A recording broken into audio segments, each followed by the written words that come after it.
Good afternoon, everyone. Hi, if I could have your attention.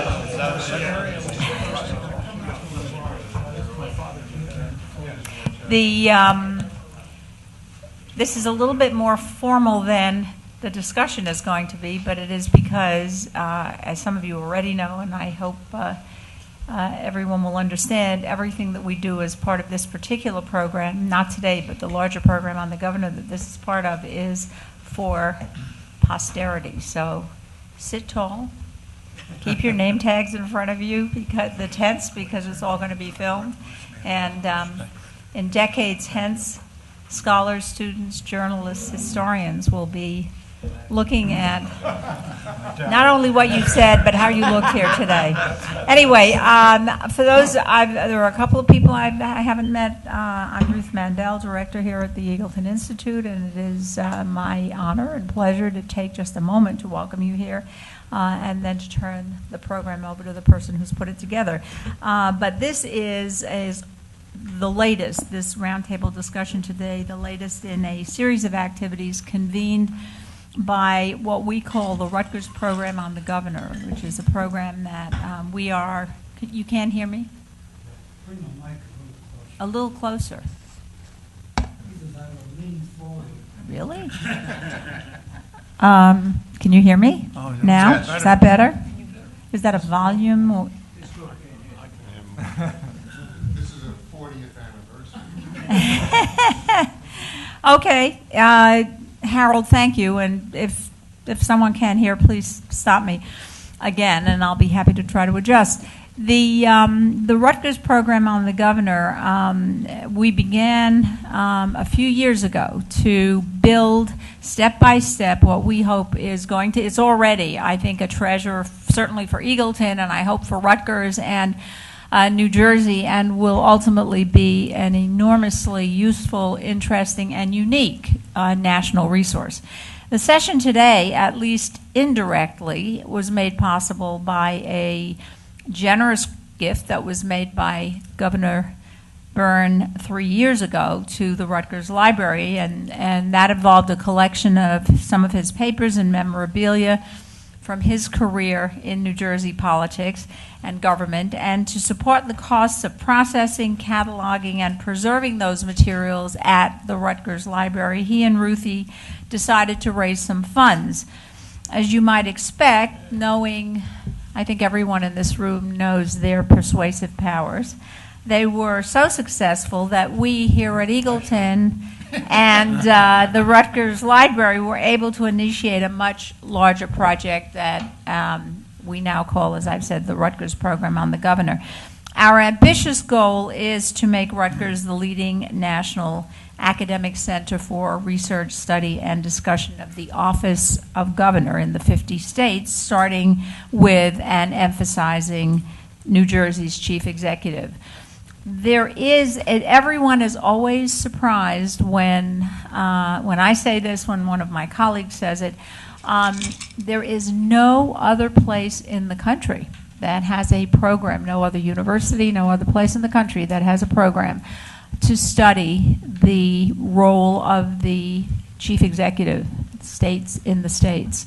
There was a program at one time at Duke University, and the funding became an issue. But right now, not only is what we're doing unique, but it's always, for me, a big shock to realize, given if you think about not only the importance of governors, but in their own states, but also the history of governors who go to Washington from the state houses, and nowhere anywhere do we look at the state executive. And in fact, just parenthetically, but very important to some of us here, part of the problem is that there is also not a group of graduate students who are doing scholarship about this and studying it so they can go on and teach courses and do the research and write the books and, in a sense, keep the subject alive and grow it and develop it. So we're trying to do our part here at Eagleton. The Institute, as I think everyone here is aware, has a history that goes back over 4 decades of studying and advising state legislatures, largely through the work of Alan Rosenthal. And Alan, who is with us this afternoon, is shifting his academic focus, and Don and some other people are saying that he's going over to the dark side to conduct research and to write about the role of governors. So he is in the midst of writing a book on governors, adding to the study of governors and to Eagleton's portfolio and its mission of work on state politics and government. One of our initial goals is to develop an archive highlighting the careers of New Jersey's recent governor. Governor Burns' initial donation of papers, supplemented now by dozens of, some of you I know have been involved in these, dozens of videotaped interviews with people who were connected to his administration.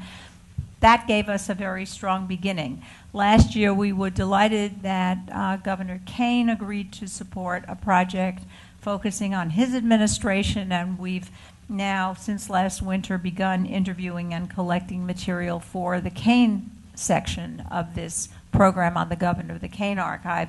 This past summer, there was a kickoff event, a reunion and kickoff event at Drumthwacket that initiated a project highlighting the issues and decisions that Governor Florio faced while he was in office.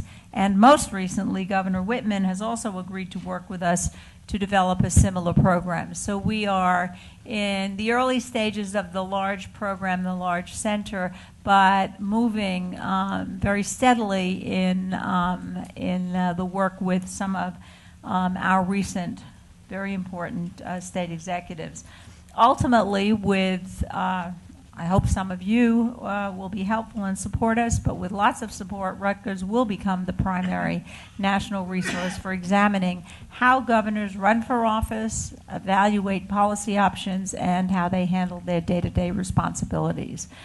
The person who has been central to every aspect of the Rutgers program on the governor here at the Eagleton Institute is Don Linke, whom all of you know not only from his days in the Byrne administration, but because for many years he has been, some of us think he's Wally Edge, but if he's not Wally Edge, he has been the encyclopedic, all central source of information about New Jersey politics and the history of government in our state. So it's now my pleasure to turn the program over to him, and he will guide us through the discussion.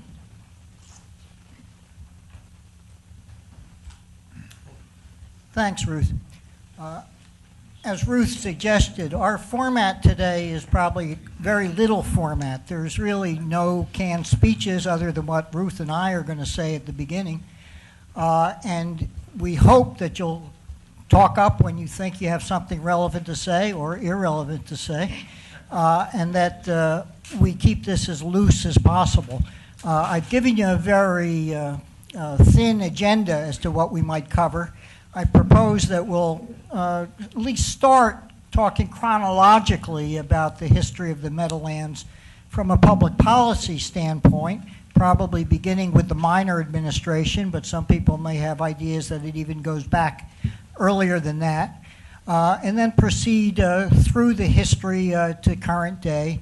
We'll have a short break, then talk a little bit about what's happening today. As many of you have seen, I think, in the papers over the last couple of weeks, this is a really timely event because of the issues that are coming up in terms of the sports complex, of the fiscal viability of Xanadu, of the Izod Arena, of affordable housing, of transportation.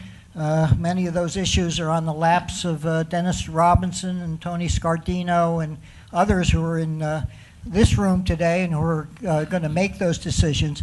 And some of those of you who used to make these decisions may have your 2 cents to share with them today as to how they should be looking at the future of the Meadowlands and the sports complex. When we first discussed this program with Governor Byrne and Ruthie Byrne, the governor, I think, was quite forceful in saying he didn't want the program to be simply an exercise in nostalgia, that he did want it to sort of look at what's happening today and, where relevant, how some of the decisions that were made 30 and 40 years ago have affected where we are now. I mean, what were the successes, what were the failures, what could have been done different over the years that might have made some shift in course in the way New Jersey is developed and the way the legislature and the governor could look at these problems today. So I hope that where relevant, you'll talk about some of the decisions that may be questioned today that were made in the early days, or how we could have shifted course a little bit to go a different track. We don't have, I think, any real super goals about influencing current policy. We know that there are people in charge who will make those decisions, but I thought it was helpful to have an interchange between some of the people who were in there early on with those who are currently in decision-making roles. A few logistical issues and sort of rules of the game. We did not invite the press to this event after some discussion and debate, I think. But this program will be, as Ruth suggested, publicly available on the internet, both in a video form and in a transcript. So I hope that you realize that when you're talking today, it will eventually be publicly accessible, and you're sort of waiving all your rights to publication, reprints, and everything else. Another logistical thing is that since we are taping it, I hope when you speak, you do lean into the microphones and speak directly into the microphone. And it may also be helpful if you could, even though you have your table tent in front of you, identify yourself so that the transcriber will know who's speaking when the transcript is prepared. This is the 40th anniversary of the Meadowlands Initiative, and there are other events and programs that have been going on. The Meadowlands Commission is sponsoring its own series of events. I think Governor Florio participated in one panel discussion earlier this year. The Commission's also digitizing its archive and documents with Fairleigh Dickinson University, including with the Fairleigh Senator Dickinson's papers relating to the Meadowlands. And the Meadowlands Commission has also put up an interesting video and oral archive of its own dealing with some of the environmental issues, more hands-on issues in terms of the land use management and housing and environment that it's dealt with over the years, and some of those people who were involved. And I urge you to look at the Meadowlands Commission website if you're interested in some of that history. I'd like to now go around the room quickly and have you introduce yourselves. I think most of you know each other, but it would be helpful, again, for the electronic archive to have this for the record and to identify, I think, what any special role you might have had with the Meadowlands or the sports complex in the past or currently, and also, if it's relevant, what you're up to now. Governor Florio? Me? No. Jim Florio. I, among other things, teach at Rutgers at the Lausting School. And I guess free association with the topic, first thing that comes to my mind is Sports Authority as a financing vehicle for the Atlantic City Convention Hall and for Rutgers University Stadium. That was an initiative that we were involved with, and both have been very successful. Martin? Martin Robbins from the Voorhees Transportation Center at Rutgers. And I've had a long career in transportation and been very interested in transportation in the Meadowlands. And one project that was very important in the 80s and 90s in my career was the development of what is now known as Secaucus Junction, which also was a precipitating cause of something that I helped formulate, which is the Access to the Region's Core project, which is the new mass transit tunnel into New York. So the Meadowlands has been very, very central to our work over the years. Dennis Robinson. I'm the current president and CEO of the New Jersey Sports Authority. I've been involved through 2 different stints with the authority over an 11-year period. I had the actual honor of being the project executive in charge of both the Rutgers project and the Atlantic City project, where not only did we finance the governor, but we were also in charge of the construction and development and the operation of the convention center. So obviously it's great for me to be here with all the legends and the names and the history of this, really what I consider to be one of the great success stories in New Jersey history. I'm Tony Scardino, former mayor of Lyndhurst, New Jersey. Spent most of my life in Lyndhurst, and Lyndhurst is part of the Meadowlands district. And as a kid, I remember traveling the pipeline out to the Hackensack River to crab. And in those days, you can literally crab and eat them when I was a kid, of course, many, many years ago, Gene, as you can well imagine. And then over the years, of course, I saw the transformation of some of this beautiful, pristine wetlands being covered and buried by garbage. And not knowing that one day I would be involved in a transition again of trying to convert that garbage into something useful, like parks and landfills closed properly. I also served as state senator for 7 years, left at the end of my 7th year because Brendan Byrne decided that I might be better off as the executive director of the Meadowlands Commission. And I held that position for nearly half of the 40 years that we are now going to be celebrating. I was there for 18 years. And right now I have the pleasure of serving with Ray and with Dennis as a member of the Sports Authority. I'm Lou Thurston. I grew up in northern Bergen County. We thought anything south of Route 4 was South Jersey. I got involved with the Meadowlands early on when my then boss, Ray Bateman, included me sometimes in some meetings drafting the legislation. So that was an early start. Later, I spent 9 years as basically the chief administrative officer of the Sports Authority, and enjoyed that very much. Right now, I'm retired, doing a little teaching at the Blaustein School, and that's it.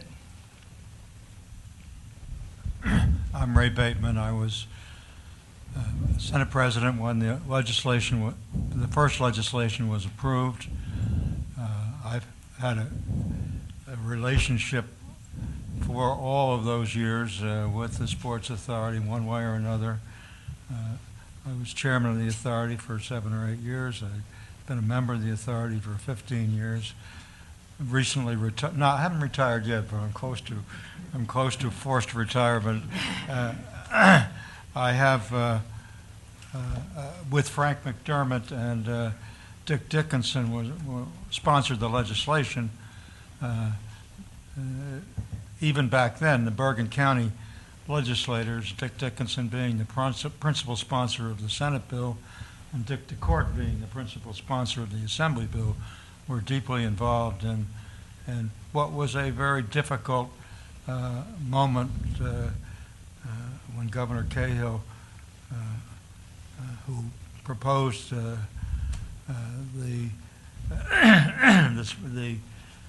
project, getting it through the public and understood by everyone but the environmentalists. It's been a great ride. It's a wonderful, as Dennis alluded to, it's been a wonderful aspect of New Jersey life over these years. My name is Brendan Byrne. I was secretary to the governor, Governor Minor, in 1950s when he first mentioned the Meadowlands in one of his annual messages. That message actually was drafted by a guy named Ralph Coughlin, who deserves some recognition and credit because he did see the potential of the Meadowlands. I went on to become the guy who originally rejected the Giants contract with New Jersey and never got invited to a Giants game free.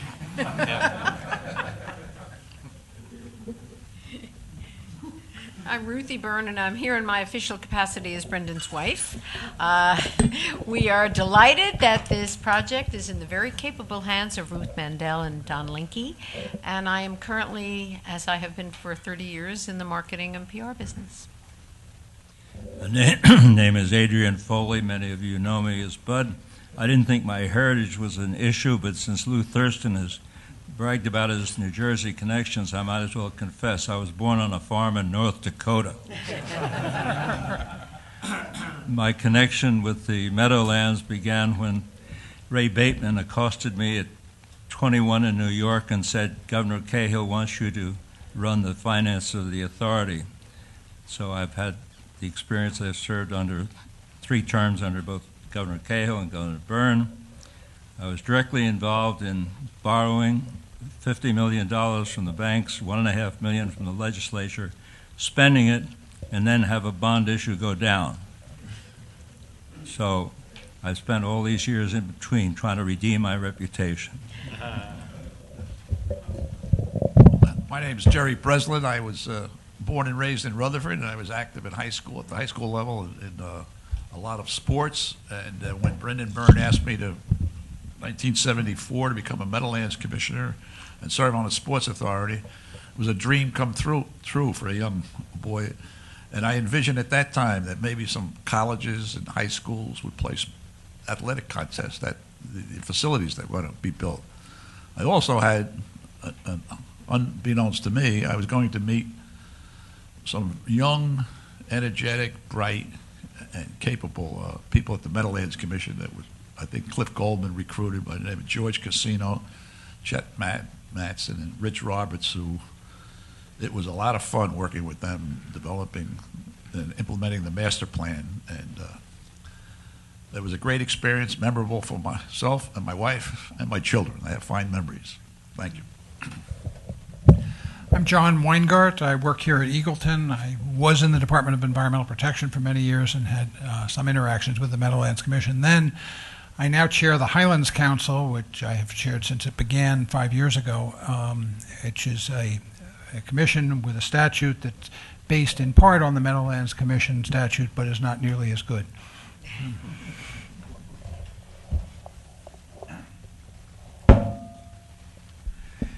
Hi, my name is Jack Kraft. I'm an attorney. I was associate counsel to Governor Cahill and participated in the drafting of the Sports Authority legislation.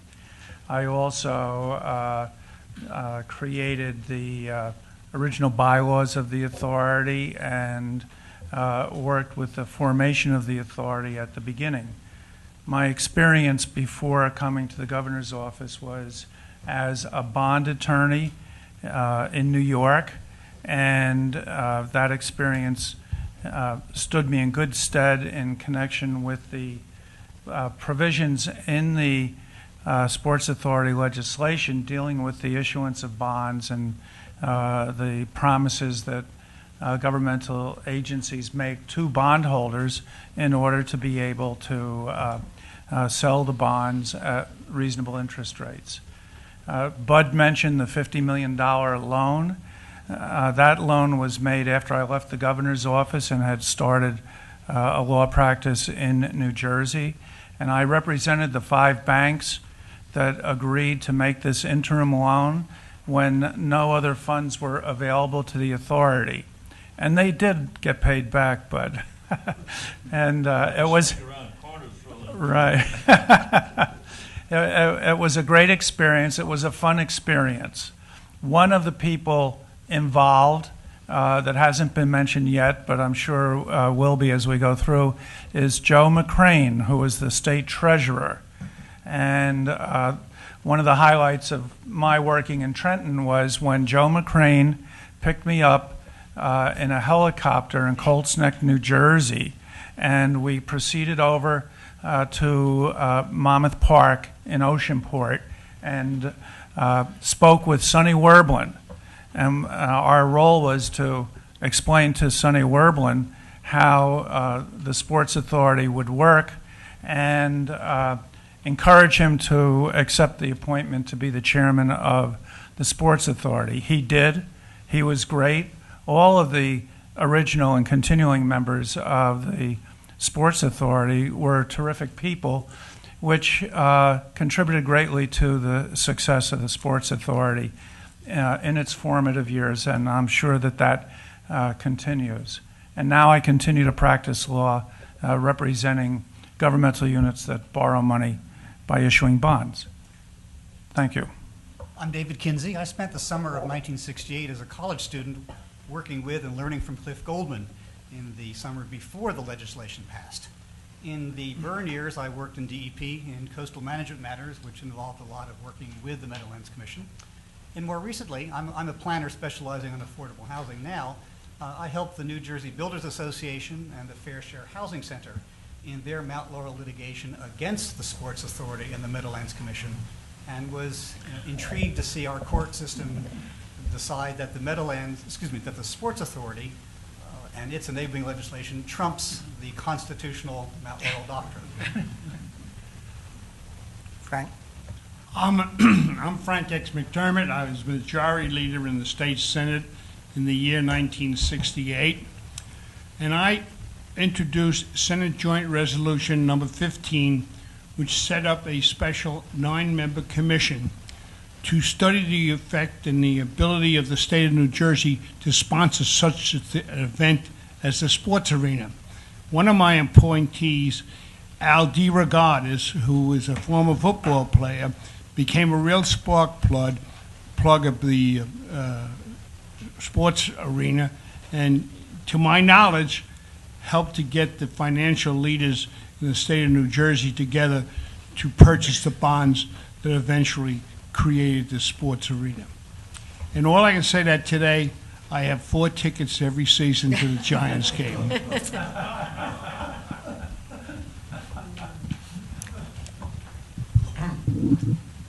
I'm Gene Deutsch, and I was aide to Senator McDermott during this time and when he was also Senate President. Later on, I went over to Community Affairs as an Assistant Commissioner to Ed Hume, and later on as a Deputy Commissioner to Pat Kramer. We had a board during Kramer's administration, a man who hasn't been mentioned yet, but I'm sure he will be, and very close to Rutgers, and that was Laurie Collins, whose grandfather started New Jersey College for Women. Well, Rip was an old football player, and we sat one day in the governor's office where he was complaining of the fact that he couldn't get the Marrows to talk to him. So Rip said, well, let me call him.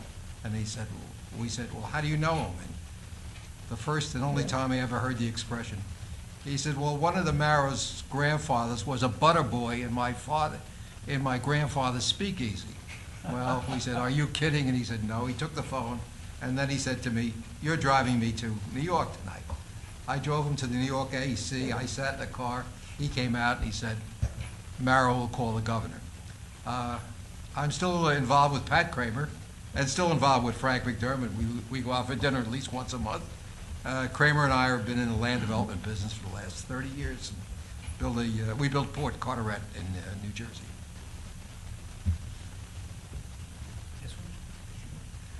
My name is Bill Combe. I've had the pleasure of being involved as the public relations and marketing director of the sports complex for some 30 years. That's under the terms of Governor Cahill, Governor Byrne, Governor Florio, Governor Whitman, Governor everybody. And I guess the one thing I can contribute is because of that service, I could identify all the ghosts in the room. And there are a lot of them. I know we're not supposed to discuss nostalgia, but we're talking about personalities who were bigger than many of the personalities on the stage today, and who understood what bipartisanship was and respect, and were not poisoned with some of the meanness that there is in politics today. I'm also a great fan of Brendan Byrne. And I tell Brendan Byrne stories almost as good as Brendan Byrne does. But I appreciate being included. It was a wonderful experience for anyone who played any role at all in the development of this sports complex.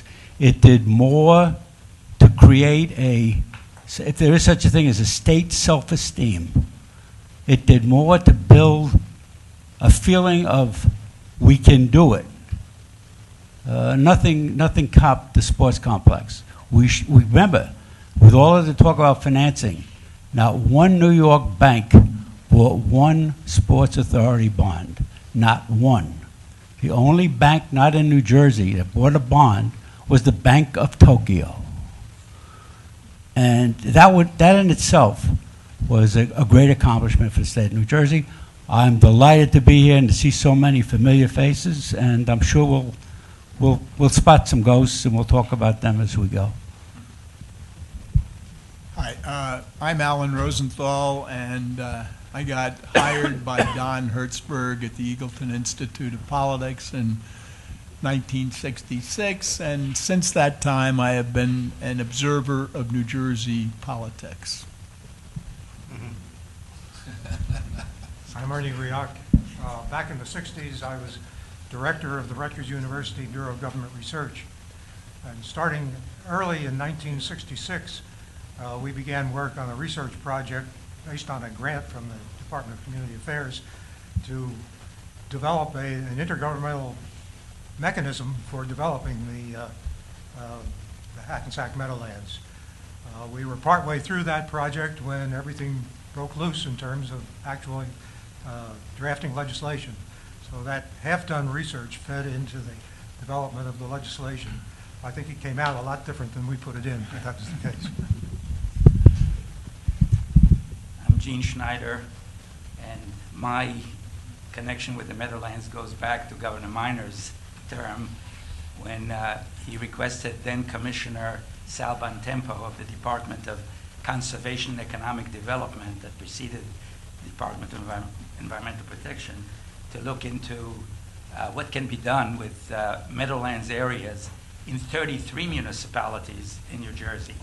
The mayors got together, there was a meeting, as there always is, and they decided that the Hackensack communities, the 14, were the contiguous communities, and they were going to be the focus of the state activities. He requested the then chief of the Bureau of Planning in the department to be the staff, to provide the staff for the groundwork that was necessary. And it took 11 years from the day that that initial meeting took place to the point where the bill was enacted. During that time, I and the staff of the Bureau, later the division, along with Dick Inman, who's here as well, did the drudge work, that coloring maps with pencils before digital mapping was invented, and going out there in the reeds, which were 7 feet tall, and looking to see whether there was a stream in there or not, and the garbage dumps and all of the other things. And it was really a fulfillment of everything that we started out with, all the dreams we started out with, to see that bill enacted with the participation of so many people, Sal and Bud and others, and the U.S. Corps of Engineers that looked into it, and the Port Authority of New York and New Jersey, and many others. So I think this kind of a session, by definition, calls for some nostalgia, and I'm glad to be here to share it. Dick Inman, as Gene said, I was one of the young staffers that he drafted to go through this process. And at the time, before the legislation created the commission, there was this group called the MRDA, the Meadowlands Regional Development Agency. And I want to tell all those who hail from that area that that was one of the more memorable impressions on a young staffer, to go to these evening meetings that were held in some of the most interesting watering holes, and the eating and drinking that went on was absolutely legion. I still remember them fondly. I've never experienced anything quite like that, but it was fun, and I eventually went on to be the director of Division of State and Regional Planning, and now retired, and locally trying to buy up as much farmland in our town as we can. Hopefully the new bond issue will pass. Good luck.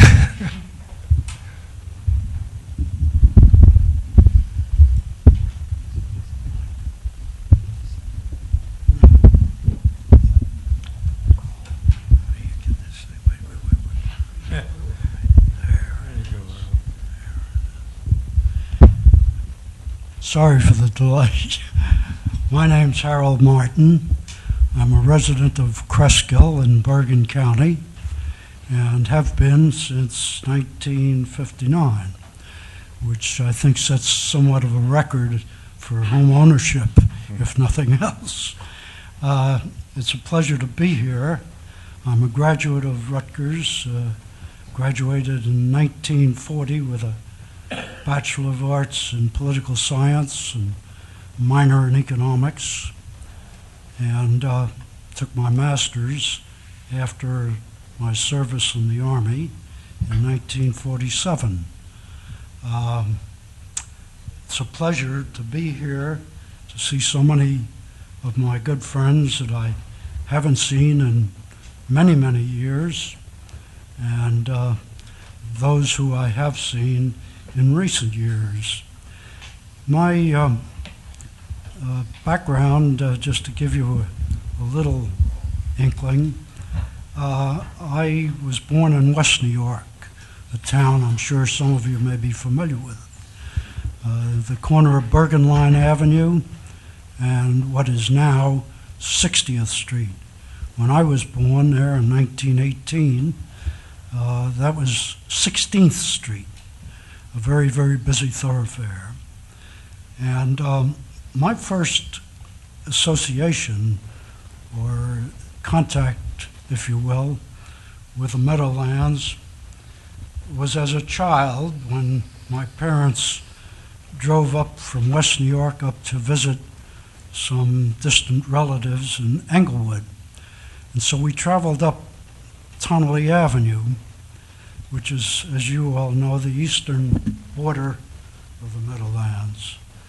And even though I was a minor child, I can still remember holding my nose as we drove up Tonnelle Avenue.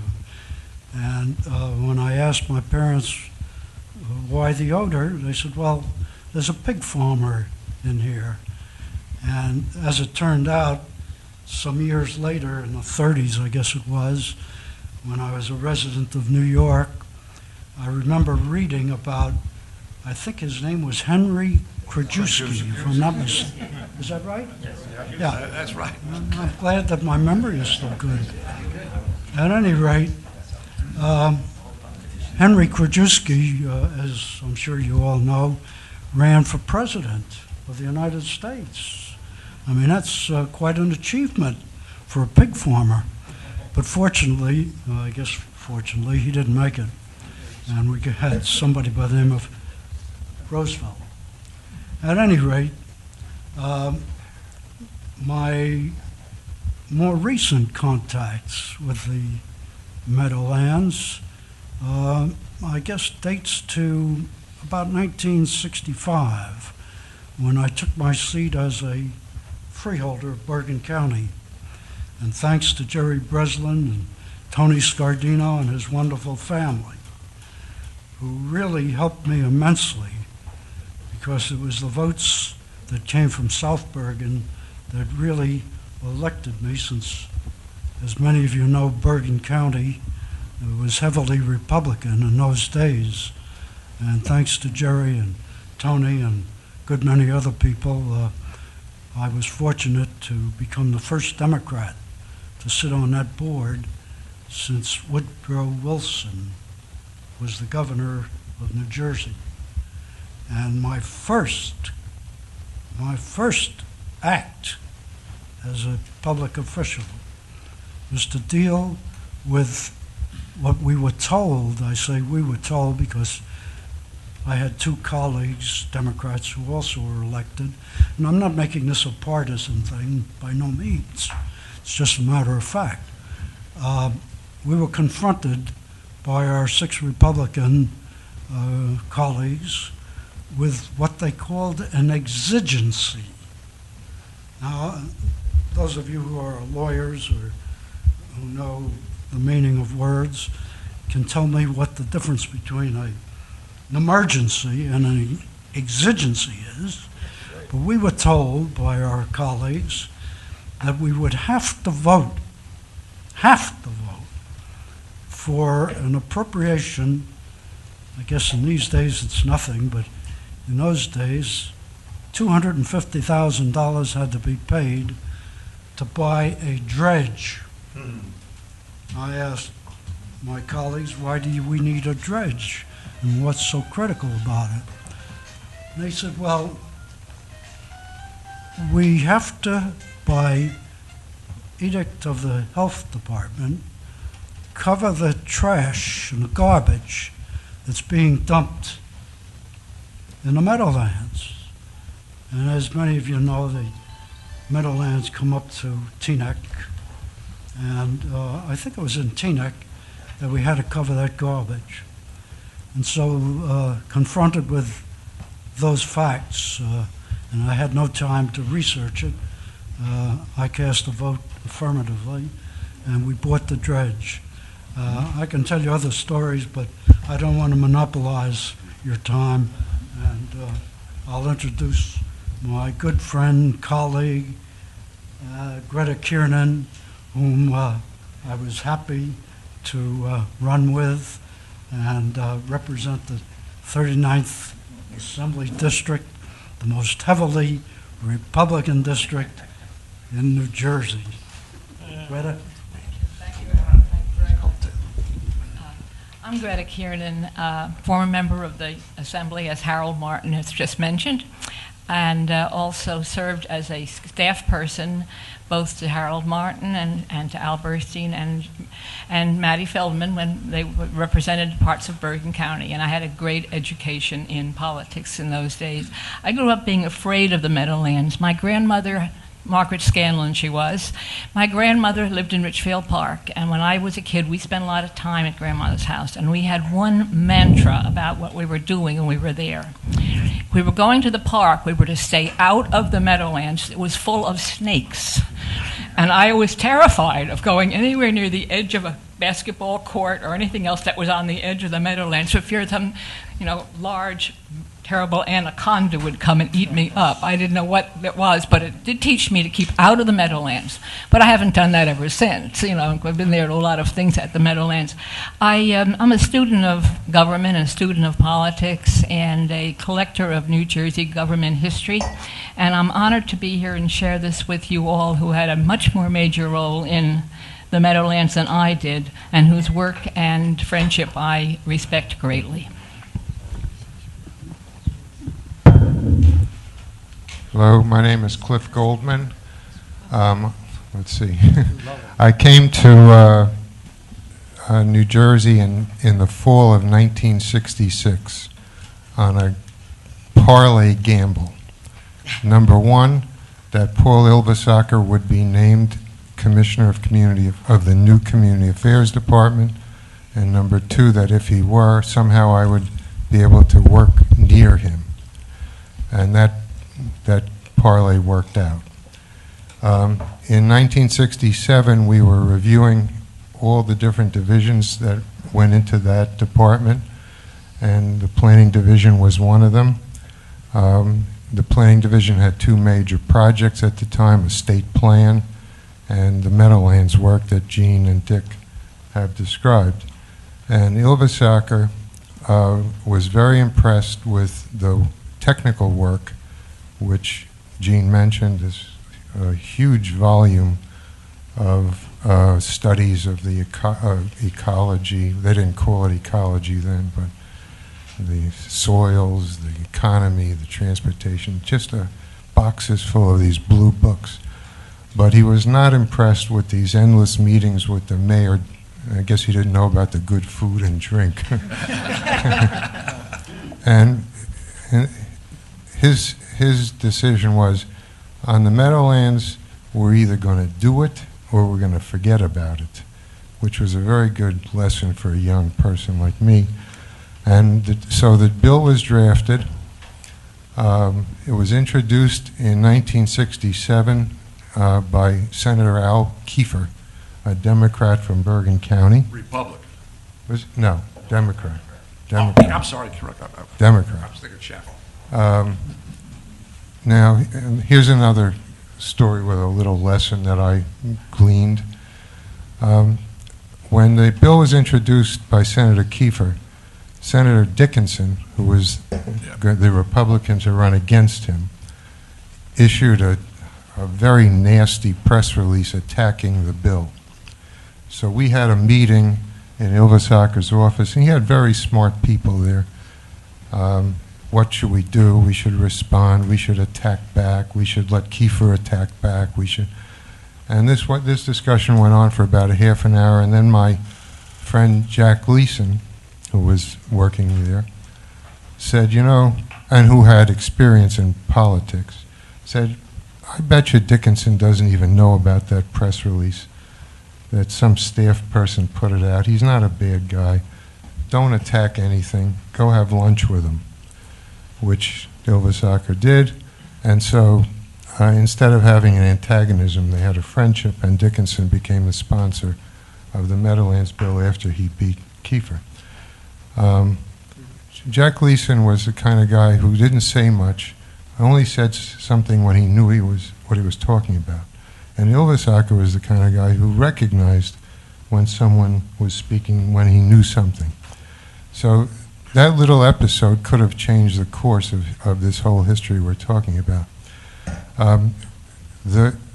In 40-odd years that I've been watching New Jersey politics, and I've been involved in some very difficult legislation, especially the Byrne tax reform and school finance program, which was a heroic thing. The passage of the Meadowlands Act was the most miraculous piece of politics in the history of New Jersey that I know. It would be as if you were playing golf and you got a hole-in-one in the last 9 holes. And Richard Hughes was unbelievably skillful in getting that passed. Okay, so then I became the first executive director of the Meadowlands Commission. Governor Cahill was elected in the year I became the first executive director. I had no assumption about my tenure there. Governor Cahill, his office called in January of 1970 and said the governor would like a briefing on the Meadowlands. I said, whatever he wants, I'll come down there. And they said, no, he wants to come to your office in community affairs and bring the whole cabinet, which he did. So he was also a hero in this enterprise because instead of thwarting it, he supported it from day one. He backed us up in everything we did, and we were fighting with major land developers and garbage dumpers, and they tried to get past us through him, and they couldn't. I then became one of the few people in the quest to get the Sports Authority. Joe McCrane called me in, said if I ever told anyone what I was doing, I'd be fired. I went to New York with him and Tom Hitzelberger, I forget, a few others. And we met with Wellington Mara in Sonny Werblin's office, and my job was to convince him to come to this mess of a place, which apparently I did. And so I was involved in that during the Cahill administration. Then I left. I was involved in Governor Byrne's rejection of the Giants contract during his transition. I was involved in the financing afterward, in the renegotiation of the Giants contract.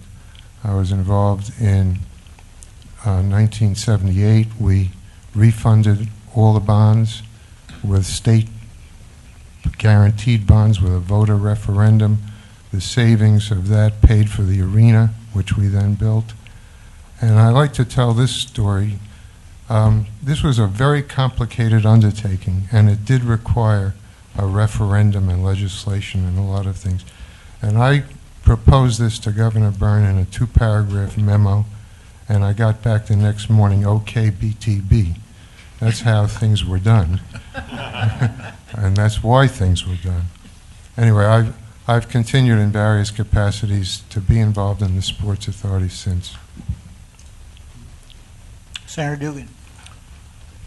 Thank you. I'm Jim Dugan. I was, for 8 years, I was in the state legislature, and I served as the chairman of the Senate Judiciary Committee and as Democratic state chairman. And after listening to the round of comments, it refreshed my lecture, or rather confirmed my thoughts that I've held for many years, that they were great years to have served in high public office, as most of us did. And some of the things that were mentioned earlier by Governor Byrne and by Cliff about the renegotiation of the giant contract that the governor rejected, I can remember participating meaningfully when that issue was resolved to Governor Byrne's satisfaction. And in addition to that, when Ray Bateman spoke, I can think of how pleasant, compared to today's practice of politics, that bipartisanship was practiced and enjoyed by many of us. So much so that Ray and I sponsored the Senate resolution that pledged the state's, the moral pledge of the state's credit to the support of the construction bonds that were used in the building of the first giant stadium. And now on the eve of the raising of that stadium, I look back and glad I've morphed into anonymity, and also glad that I participated in a great run, in the great run that the state had during the years that we served. A few of you mentioned some of the people who passed on, and I think before we really start the discussion, we should recognize the valuable contributions of, I guess as Bill Combe referred to them as the ghosts, but the people who really were responsible for many of the achievements of the Meadowlands and the sports complex, including the former governors, but all those who served them. I'd like to start, as I said, loosely chronologically, and go back to Governor Minor's time, as Gene and Dick Inman mentioned. When Governor Byrne first mentioned to me that he recalled when he was executive secretary to Governor Minor that Governor Minor had talked about the Meadowlands, that sort of surprised me. My sort of vague idea of Governor Minor was as a very conservative governor, a guy who was not pushing the state government into new ventures, was a very conservative fiscal governor. And when he suggested that Governor Minor really had first raised this on the public agenda, I was surprised. Then when I researched it a little bit, I found he did talk about it in his January 1958 annual message, talked about what he had seen had happened in the Netherlands in reclaiming submerged property, and thought the Dutch engineers might have some ideas to play in the Meadowlands. And then it didn't simply leave it at that. He convened a conference, brought mayors down to Trenton, and there was discussion. And I'd like to sort of leave it there and ask Gene and maybe Dick and whomever else contribute. First of all, was this inconsistent with sort of Governor Minor's overall concept as a very conservative, laid-back governor? There was an issue that has had surfaced at the time, and that was riparian rights, which clouded the question of who has the right to proceed with development if the states owned the land flowed at high tide. And one of the anecdotes that came out of it is that when Bud Shavuja, the then director or the chief of the bureau, went to meet with Governor Minor, what he saw first is the governor took off his watch, put it on the table, and he said, "You got 5 minutes to explain to me what riparian rights is all about." And I thought, when Bud came back, he said, "We've got a problem," which continued to bedevil us throughout the time that we worked. but we proceeded on the assumption that the initiative will be state prodding of local action, that this was not going to be a state initiative in itself, that we would let the mayors of the 14 communities basically get together and develop some mechanism for doing regional planning. And what Ernie referred to was a part of the Housing Act that allowed for that regional undertaking. And the bureau of his, the staff of his bureau really was asked to come up with an operational plan that would enable us to proceed on the assumption that the state would back local action, a regional plan written for the local level. Dick later on made the observation that it was the obverse of the Pinelands, which was a state initiative trying to enroll support, enlist support from local level. That, the 11 years I referred to, was spent mostly in trying to resolve differences and issues among communities, between communities and counties, between Republicans and Democrats, and every other kind of adversarial relationship that you can come up with. That was an incremental process that involved hundreds of meetings, literally, at the technical level, at the political level, in those watering places, and also in the second floor of firehouses. Gradually, what began to emerge is that, as Joe Healy, an assemblyman from Hudson County, said, every time we get together to discuss it, we're either going into an election or coming off of an election. If we go into an election, it's dangerous to talk about it. If we go coming out of it, there's no incentive because we have 2 years to debate it. It took 11 years, as I said, before a bill emerged, and not enough can be said about the initiative Governor Hughes at the time and Commissioner Ilvasacker. But they said basically, enough is enough with the talk. Now we've got to take over and begin to act. Gene, do you know where the sort of idea originated? Was it Sal Bontempo? Was it the governor himself? No, Where? there were 5 communities in Bergen County: Rutherford, East Rutherford, Carlstadt, North Arlington, and Lyndhurst, that got together and created the Meadowlands Regional Planning Board, MRPB. And they were the ones who basically decided to look for the money to bring the Dutch engineers and look at it. The Dutch engineers concluded that you cannot deal with hydrological and hydrographic problems on the basis of these 5 communities because the Hackensack Meadowlands basically straddled the river. And at that point, debate began, what do we do to bring in Hudson County, the other side of the Hackensack River, into play? And the meeting I referred to was basically to define a workable area known as the Hackensack Meadows. And up to the point where the bill has already been enacted and was challenged in court, that the issue of defining the meadows was still on the table, because the communities in the Meadowlands then argued, why do you exclude the Overpeck Creek north of Hackensack Meadows? Why limit it? In other words, we are working with an artificial area.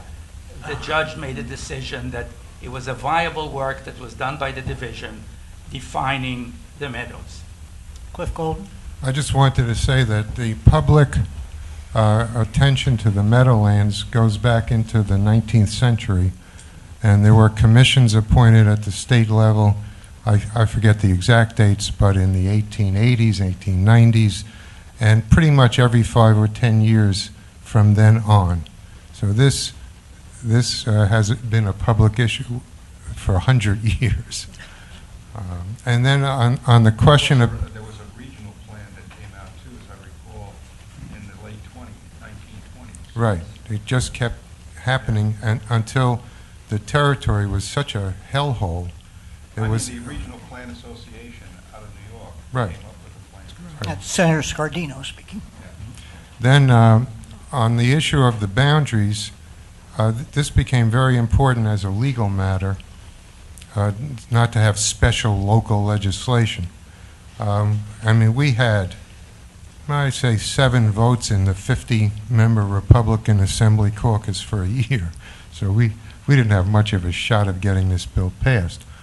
But then it was passed, but they amended the boundaries by a little bit. So-and-so's knew somebody on this border, and Hughes vetoed the bill. And I was assigned the task of writing the veto message, which I did, and drove it up to Morven at midnight. And when he delivered the veto message the next day, mine was thrown out, and he had handwritten on yellow pad the veto message. And he vetoed it and made them come back to pass it without these amendments. One of the press articles that we have in the slide presentation across the hall also mentions, I don't know how they got this, that Governor Hughes stayed up till 4:15 in the morning writing his veto message. That's because of my failure. Cliff didn't mention when he introduced himself that after he left as executive director, he also wrote his dissertation at Princeton on the Hackensack Meadowlands, the politics of regional planning and government in the metropolis. It's 447 pages. We digitized it. It will be up on the website eventually, but we're at about page 6 right now.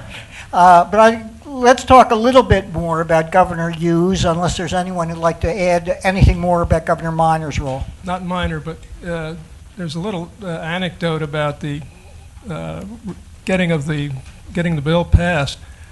There was the assumption at all times that the Corps of Engineers would play a role in this process. You talked about hydrology and the need to protect the land and so forth. Well, the Corps insisted that we have a plan that was implementable, and our response was to come up with legislation that showed how the Commission could in fact implement this plan.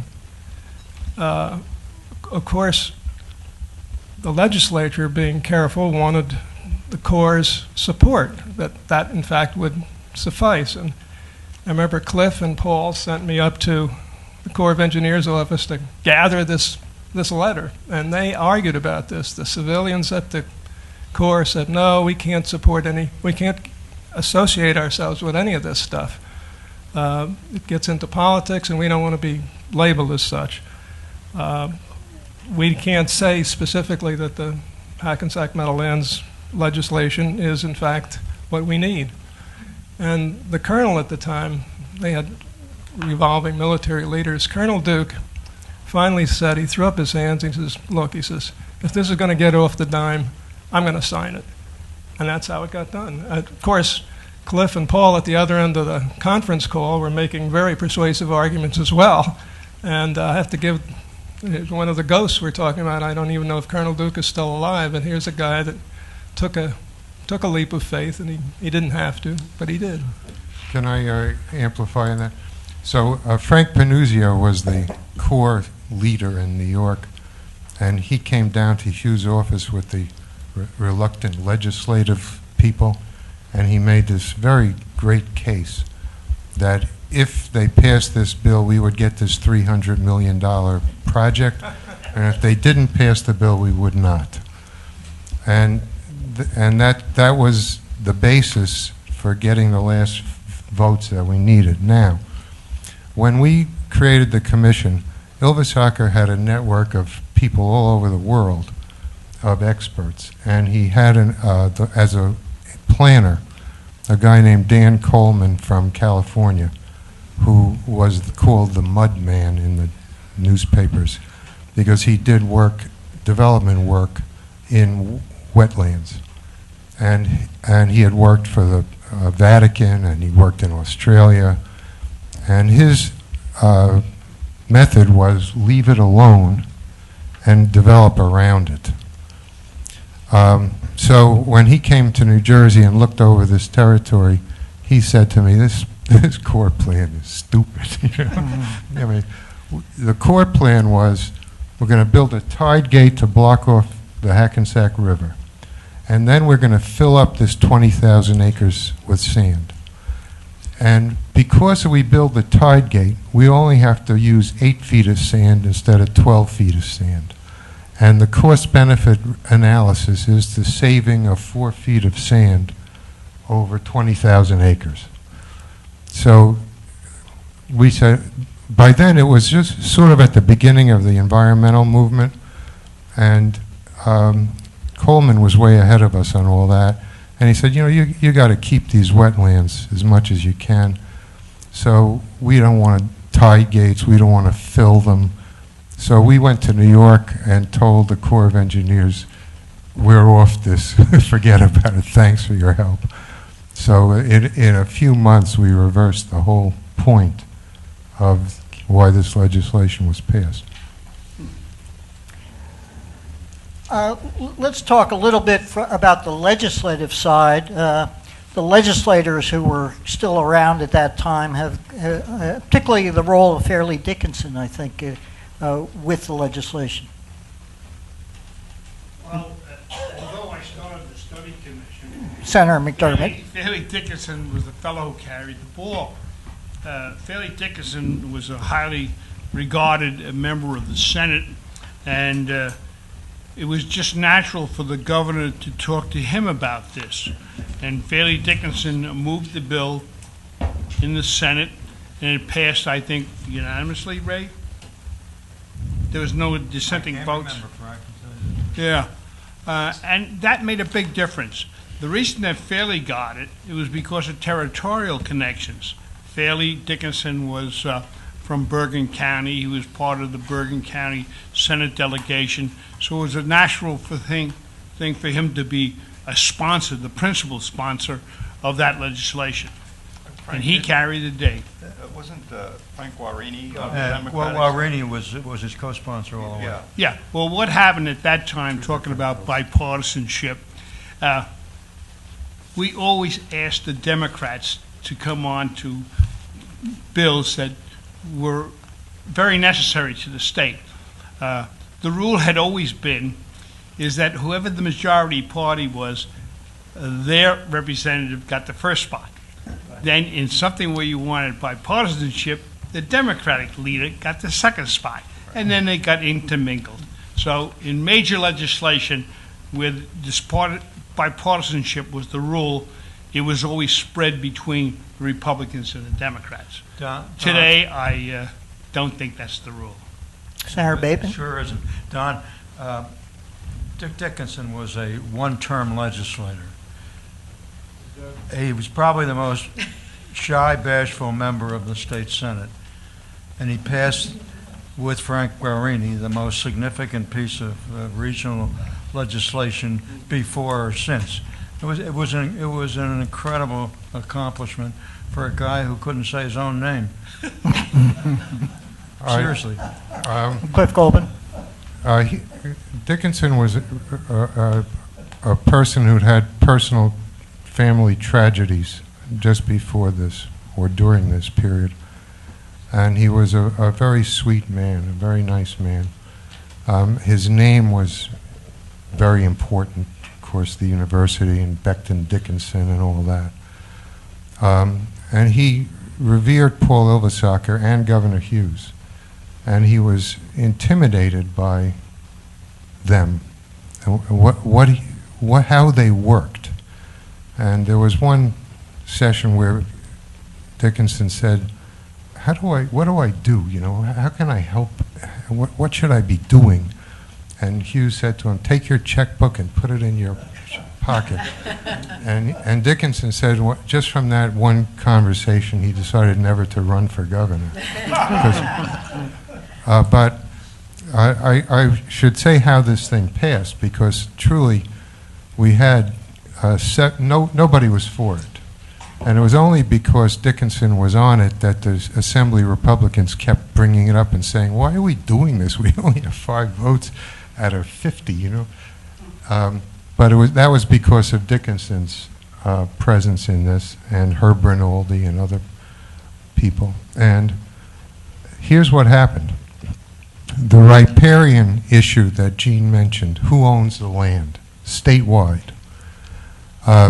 The state won a court case saying the state owned land that was flowed by the mean high tide. And this affected hundreds of thousands of acres up and down the coast, the Delaware River and all. So the Republicans wanted to have a referendum that would undo this court case and give the ownership of this riparian land back to the title holders. And I think Senator Herring was the sponsor of this. And in order to get that passed, they needed Dickinson and his few votes. And the deal was made that they would support his Meadowlands bill and his people would support their referendum. And that's how this thing sprung out of the ashes into life.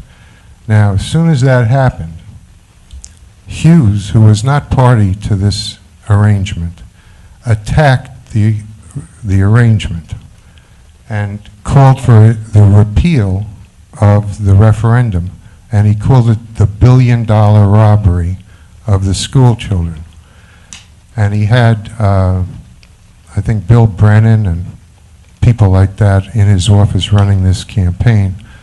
And one of the senators, I think Senator Beatleston, said, I wasn't elected here to eat crow, but he did.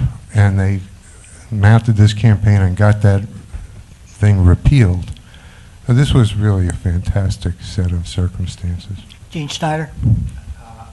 Another obstacle was the role of the waste management interests in the meadows. I recall sitting in Governor Hughes's reception area. He was recovering from a cataract operation, and the issue came up, we're not going to be able to go with the Hudson people if we don't give assurances to the garbage interest that they would be able to continue dumping in the meadows. At that point, the governor asked his assistant, I think it was Larry Bilder, I'm not sure, to call the political leader of Hudson County, who was reached at Hialeah Racetrack in Florida. And the answer was, whatever Billy Musto wants is okay with me. And the call went to Bill Musto, and he said, give him assurances for dumping until the dumps are filled, and I'll go along with the bill. And I think the Hudson County votes came based on that assurance. I wanted to backtrack quickly. Before the bill gets passed, Cliff or anyone else, in drafting the bill, did you have any models? Did you look at anything else? Copy and paste? Well, I think the work that Gene and Bud Shavusian and Ernie, all contributed to this bill. But mainly it was sui generis. And among the other provisions of it were the tax sharing. We had a formula for sharing the taxes among the 14 towns, because some of them would wind up just being open space and marshland, and others would have development. And we didn't want to be bound to make sure every town had some development and all that. So we had a tax sharing formula, which Bill Kingsley and Sid Glazer from the tax division, and that was my original part of this, working with them to prepare the tax formula. Now, since then, that kind of tax sharing went into the Twin Cities in Minneapolis, and there was some county in Florida that did it. I think ours was the model for it, and I think it wasn't that you needed a model. It was pretty clear what you wanted to do. You wanted the state to take control of this area and do whatever was best for the area, and not have too much interference with constant meetings. We did have a mayor's committee in the bill that as an advisory thing, so we could keep them posted.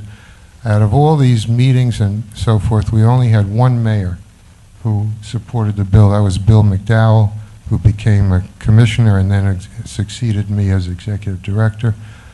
Although the people in that area really wanted the bill. We went around to these neighborhoods, and the women were complaining about rats coming up into North Arlington and Lyndhurst, and people really, we didn't do polling in those days, but basically it was a popular thing to do to end this misery up there. Mayor Healy of Kearney kept quiet and didn't oppose it because we got him a llama for his zoo. That was one of my projects. You can't make that up. No, it was not easy. Okay, let's move on. Yeah, Senator Scardino. Who came up with the definition of what the Meadowlands Commission would be charged with? Protecting the delicate balance of nature, to develop the area economically, and to manage the solid waste. Those three precepts that were part and parcel of the bill, because I think that was rather unique. I mean, because that was really sort of the foundation or the base for whatever you developed after that, because you knew what your charge was. Well, one of the people that we haven't mentioned who was very important in all this is B. Tylutke, who was assistant counsel to Governor Hughes and then became counsel to the Meadowlands Commission. But she was the legal person developing this language. I think the environmental part of that came from Dickinson. I think so. Really far-reaching at the time. And this was 1968, so it was before Earth Day, and it was before environmental focus, at least in the politics of New Jersey. But there were people, and we paid attention to that. We had a young guy from Lehigh University named McNamara.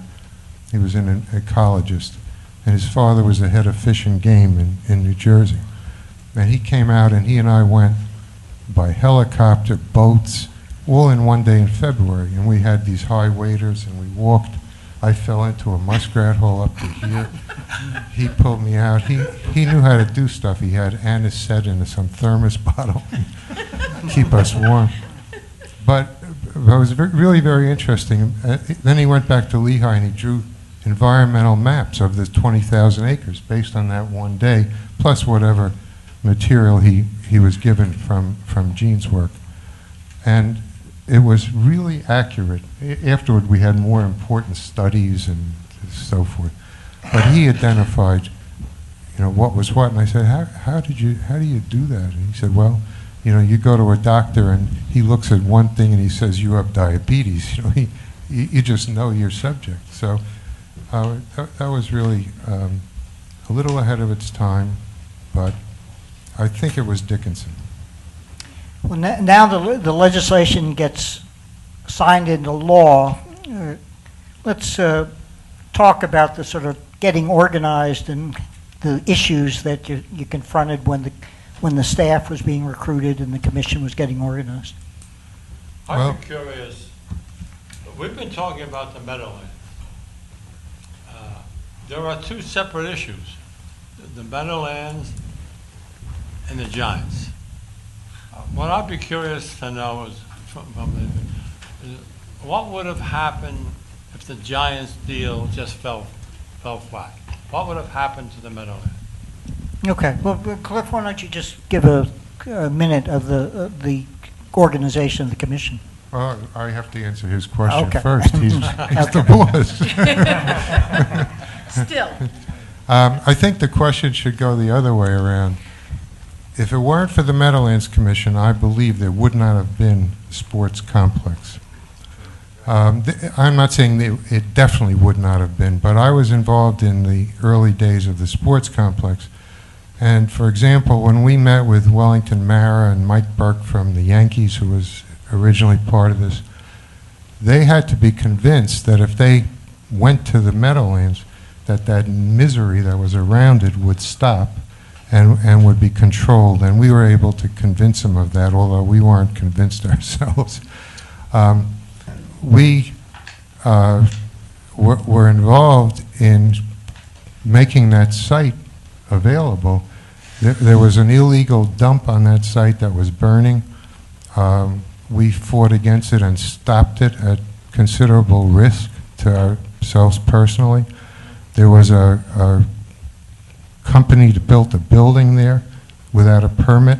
We sued them and they had to tear down the building. Another company built a building on that site without a permit, and we were going to sue them too. But a tornado came down Route 3 and wiped out their building for us.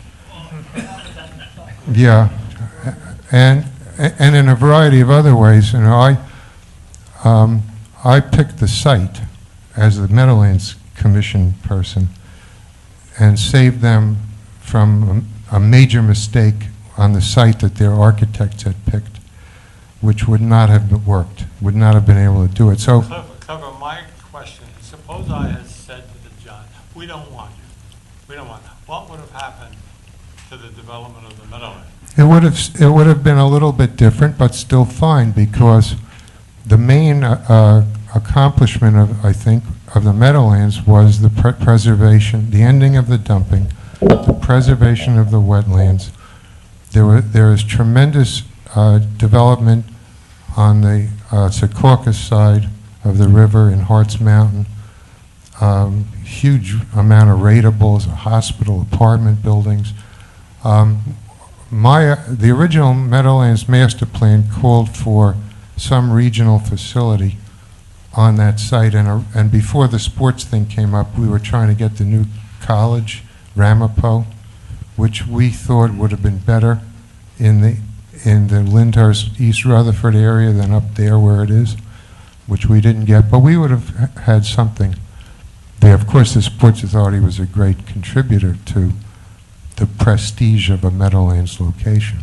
Some of the early press coverage of the master plan and the legislation suggested mega city.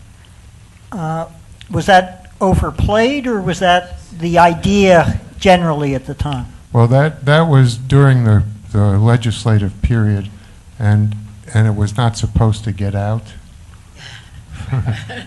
But it was not the intention at the time. That was Ronnie Sullivan. But Don, getting back to Brendan's question, I think that it was key that the Giants and the stadium was built. At that time, everybody going back to the Dutch had tried to build things in the Meadowland. It all sank into the meadow mat.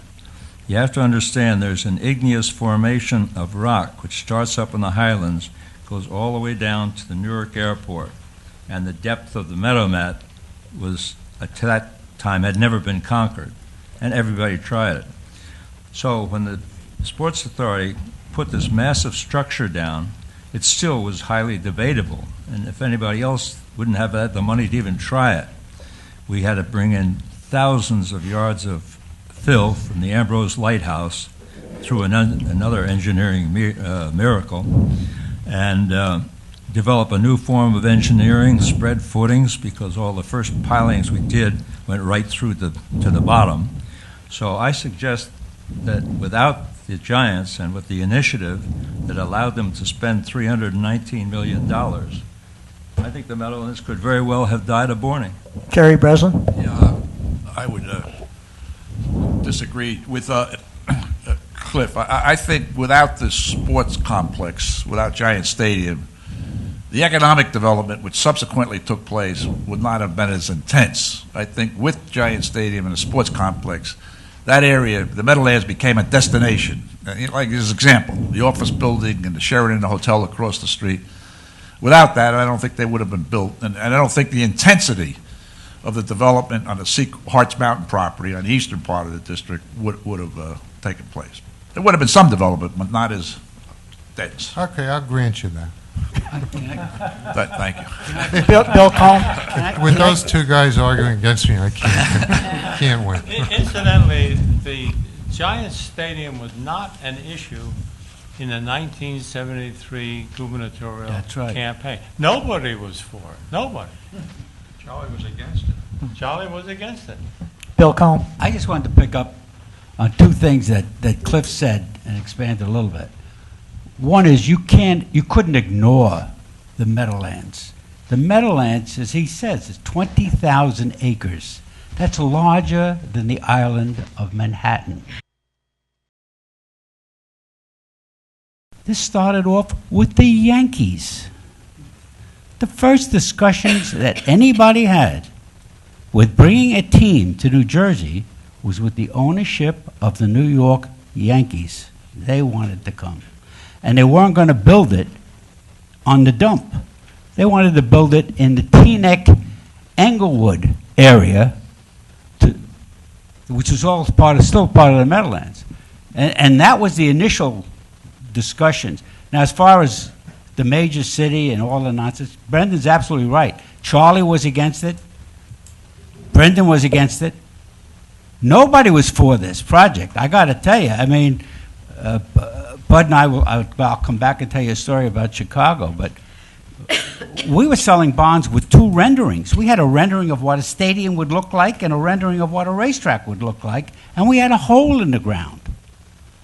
And we owed the Danello brothers like $400,000. I used to have to go into Guido's restaurant to find out if either one of them was having lunch because we were embarrassed to go into the restaurant. We had no money. The money was gone. So there's a lot. I described what we faced in those days as a mountain of skepticism, a mountain of skepticism. Nobody believed that it could happen. I searched the archive of the old Eagleton polls and couldn't find any at that time period, but were there polls, or anecdotally, what was public opinion beyond the insider political opinion? Was it against? We couldn't afford to take polls. We could take polls. You know, You have to remember. We didn't have any. You understand? There was a point in time where the Sports Authority was flat broke. Flat broke. They had spent all of their money. It was even worse than Let's- that. wait a minute. We have memos of slides. Wait a minute, let's keep this straight. It was flat broke because 50 million of it had been used as a down payment for all of the land we had to condemn. Right. We weren't running anything as far as operational. Operational was held in a decrepit restaurant till they took that away from us. That's right. And then we had them in my law office. So we didn't have any operational money at all. Well, you have to remember that in this year, 1973, election year, this had flopped temporarily when the financing didn't work. And it was an embarrassment, I suppose, and it created a very difficult circumstances because the state owed $50 million to somebody and had no prospect for how to get it. The underwriters who were chosen had failed. They were thrown out. And then it came to Governor Byrne that he had to put the state behind this attempt to sell the bonds. This was not a very popular thing at the time because of that real history. So, I had made a calculation of how many touchdowns the Giants scored in 1972 and divided it by the projected cost of the stadium. And it was hundreds of thousands of dollars per touchdown. and also, you wouldn't have had the U2 thing last night if Governor Byrne hadn't renegotiated that lease, because the lease gave the entire thing to the Giants, whatever was going to go on in that stadium, and the new lease that we renegotiated gave the entire control of the stadium to the Sports Authority, with the Giants having a lease for their season. But even then, we would have conflicts with them if we wanted to have a soccer game or something, or a concert during the preseason. You know, they could say no. But that renegotiation produced terrific benefits for the state. To people in public life, the fact that the governor of New York and his brother David were killing every attempt we made to sell bonds. I mean, my friends who were bond salesmen in New Jersey wouldn't get involved because of the Rockefellers, and they threw up Sunnyside cards. It became kind of a us against them perspective from public people, and we had the same kind of difficulty when trying to pass the legislation initially, There was no great interest in professional football in 73.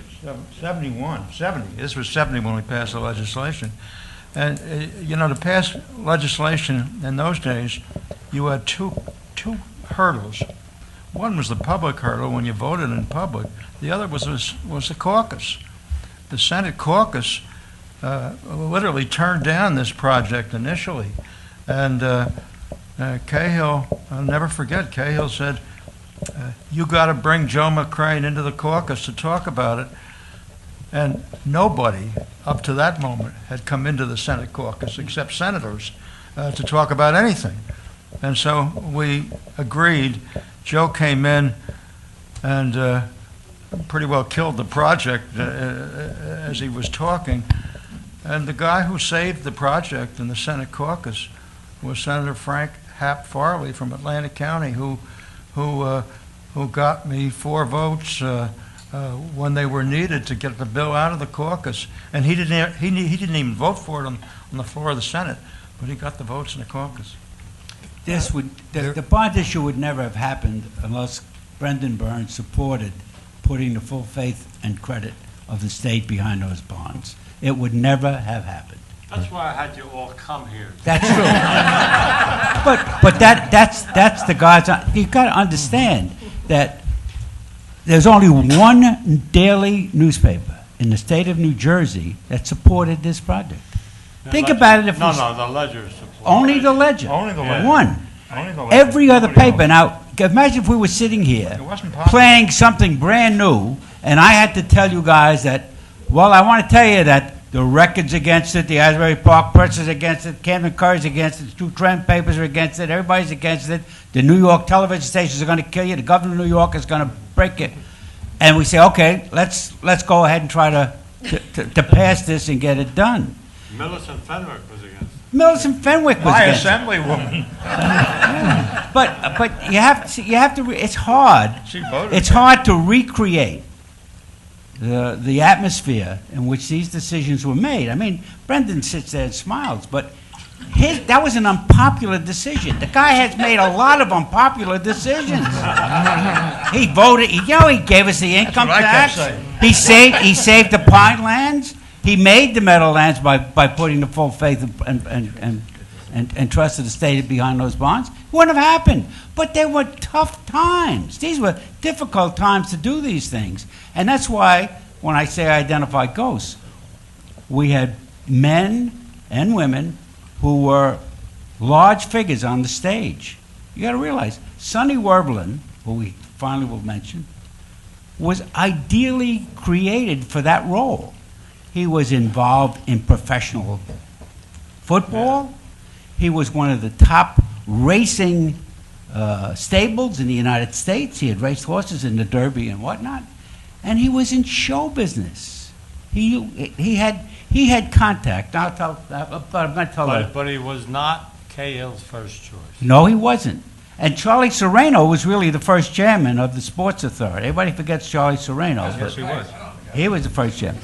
But I got to I'll tell you one quick non-Brendan story because it describes Sonny's unique contributions in some ways. Bud Foley, myself, and Sonny got on a plane with tickets that I had to buy because the Sports Authority had no money. And we flew to Chicago to appear before a group that was set up. You say it was at the Chicago Athletic Club? Illinois Athletic. Illinois Athletic. But we had all the bankers in Chicago. So we had all the bankers, all the top bankers. Now, Sonny had a lot of talent, but one of them wasn't. He was not a great spellbinder. And there I am. I got the 2 renderings. And Sonny's making a speech about how we're going to do this. And at the end of the speech, we got very polite applause. Suddenly, an elderly gentleman in the back of the room, white-haired gentleman, came forward to the front. And he said, "Gentlemen, I've known Sonny Werblin for 25 years. If he tells me that he can build a racetrack and a football stadium and make money in a swamp in New Jersey, I believe him." They all broke down. They were all cheering wildly. I turned to Bud. I said, "Who the heck is that?" He says, "That's George Halleck, the owner of the Chicago Bears." And that's how he sold bonds. in Chicago. We promised you a short break. All right, just before you get... Bud Foley? Don't confuse two oppositions. The opposition to talk about now is after the first bond issue failed. The opposition to the whole the complex started from the beginning. The League of Women Voters were against it. I debated Steve Wiley 3 nights on television. This is the very first time, so it wasn't even popular from the beginning. Of course, then, when the bond issue, which we put out at $262 million, failed strictly because of Rockefeller's interference. We had a due diligence meeting, I'll never forget it, March 16th, over in New York. All of Wall Street was crying for the bonds. Oh, you've got to give me some. They're tugging at my lapels. And they realized the feasibility study was there. And in 3 days, Rockefeller passed a bill in New York, passed both houses, signed by the governor on a Saturday, which effectively killed our feasibility. Our feasibility for competition was based upon the existing laws New York was getting. They reduced that. They passed a bill of free admission to all tracks in New York for a year. Everything they did was in this bill, passed overnight. And so our feasibility people came to us and they said, we can't support, as we did, support your bond issue. So naturally we drove it down. So what my point is, though, that the opposition to this goes way back before the formation, and then, of course, it really heightened when we did the first issue. But what is absolutely sure is, if I could, the way I see this in retrospect, Joe McCrane had this vision. Bill Cahill, who really wanted baseball, not football, had the nerve to go through with it. After it had worked, after it had failed, and now he's out of office, many of his advisors, because I know, I was the only Democrat on the original commission, by the way. They were all Republicans. But Brendan asked for, I don't know whether I should use his name, but a real survey of the feasibility, etc. Jimmy Zazali to head a team that did a work on this. They looked at everything for 3 months, and then a lot of his people were, of course, saying to him, stay away from it. It's already failed. It's not going to fail again, and it's going to be attributable to the Republicans. Why should you pick this up? He had the nerve and the courage, to pick it up. So I make them all heroes, and I make one other hero, the one that Bill mentioned, and that is the magic name of Sonny. Howard Cosell was a very important newspaper and television figure at that time. Howard was dedicated to the defeat of anything in the Meadowlands. He was he railed against the Giants, etc. But I remember, because Howard became a friend of mine, I used him on a television program, but Howard used this last line in his real diatribe against it. He said, after all I've said, Sonny, who rhymes with money, will probably make it go. On that note, let's take a 5-minute break.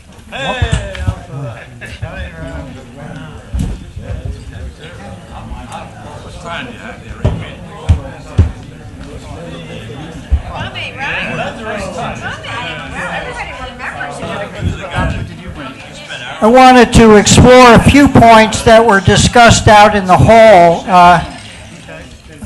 First, Joe McCrane has usually been given much of the credit for the Cahill administration's development of the sports complex legislation. And I wanted to ask those of you just what his role was and how did McCrane come up with the idea and what was the genesis of the initial focus on attracting a sports complex? He wanted to have his own team he wanted to buy the Philadelphia team. He had an association with Earl Blake, who was the football coach at West Point, and Joe McCrane's at West Point. Couldn't swing that deal. And this was in the general realm of his interest in football. Jerry Breslin? And to add to that, A year or two prior, there was a fella from Camden.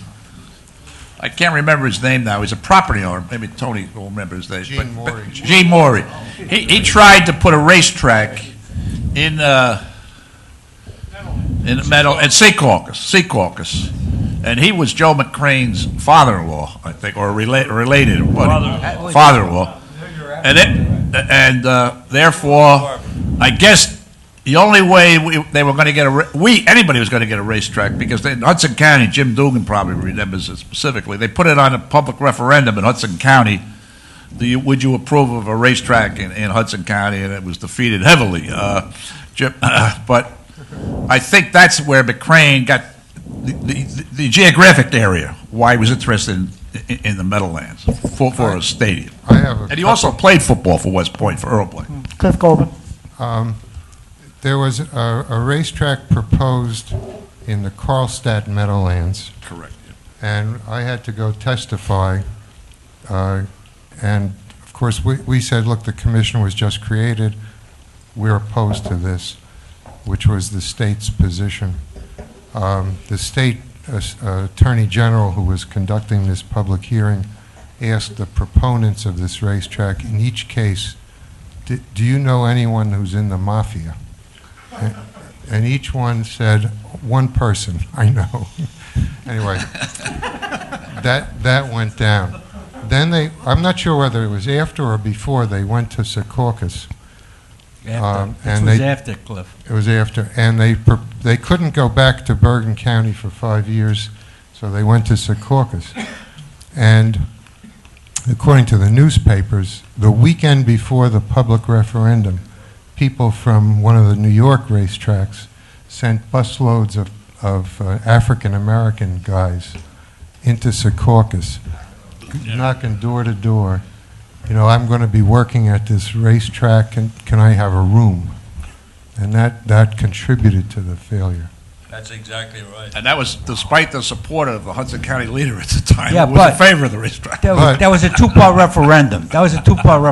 It carried in Hudson County, but it failed in Secaucus. Right. And it had to carry in both places. And in Secaucus, they got killed. Now, it was really quite a brilliant plan that McCrane or whoever, I think Tom Hitzelberger was his assistant or deputy. That's it. Right? And it was very sophisticated. If you looked at the racetrack, it was a gold mine. And I guess the question was, you know, why should we let some private people have this? Let's get it for the state and use the money to support the stadium. And that was the basis for the legislation. Tom Hitzelberger is one of the unsung heroes of this whole project. Tom Hitzelberger is, I believe, the guy that came up with the idea of marrying a racetrack to the financing of the stadium. And he doesn't get the credit over the years that he deserves. But I think he was the guy that actually married the two. And just as an aside, Cliff, I knew about that application in Bergen County, and the finances of that proposal were the Pappas brothers. Now, if anybody's been to Greece, it's S.O. Pappas, and they're both bishops of the Greek church. And one of the Pappas brothers came down to testify at that hearing, and he was asked by a young deputy attorney general, how much money do you have? Because this man was going to finance this whole project. And he said to him, young man, don't ever ask someone how much they have. Ask them how much they owe. He said, my brother and I owe Chase Manhattan $50 million. We own, but we at Boston, we owe, I mean, but, and they turned it down, but it was I never forget that. He said, don't ever ask anyone how much they have, ask them how much they owe. Don, John McCrane and his patron saint, Bill Cahill, were politicians, but they were both jocks. They were former athletes. It was quite natural to fall into something like this for them. Let's explore more the renegotiation of the Giants' contracts after the November 1973 election. Governor Byrne, you said that it wasn't an issue during the campaign, but talk, I guess, about your first approaches, I guess, by the Cahill administration after you're governor-elect about helping to salvage the financing of the stadium project. There was some issue, I forget what it was. And Cahill, I was governor-elect, and Cahill had it on the board. And he called me and said he wanted me to support it. And I said, not now. And so Cahill said, well, I'm going to withdraw it. I'm going to kill the whole issue. I said, you can do that if you want, Governor, but I wouldn't if I were you. So he called me about an hour later and said that he hadn't changed his mind. But, you know, he had an Irish temper. And he might well have. Did he ever?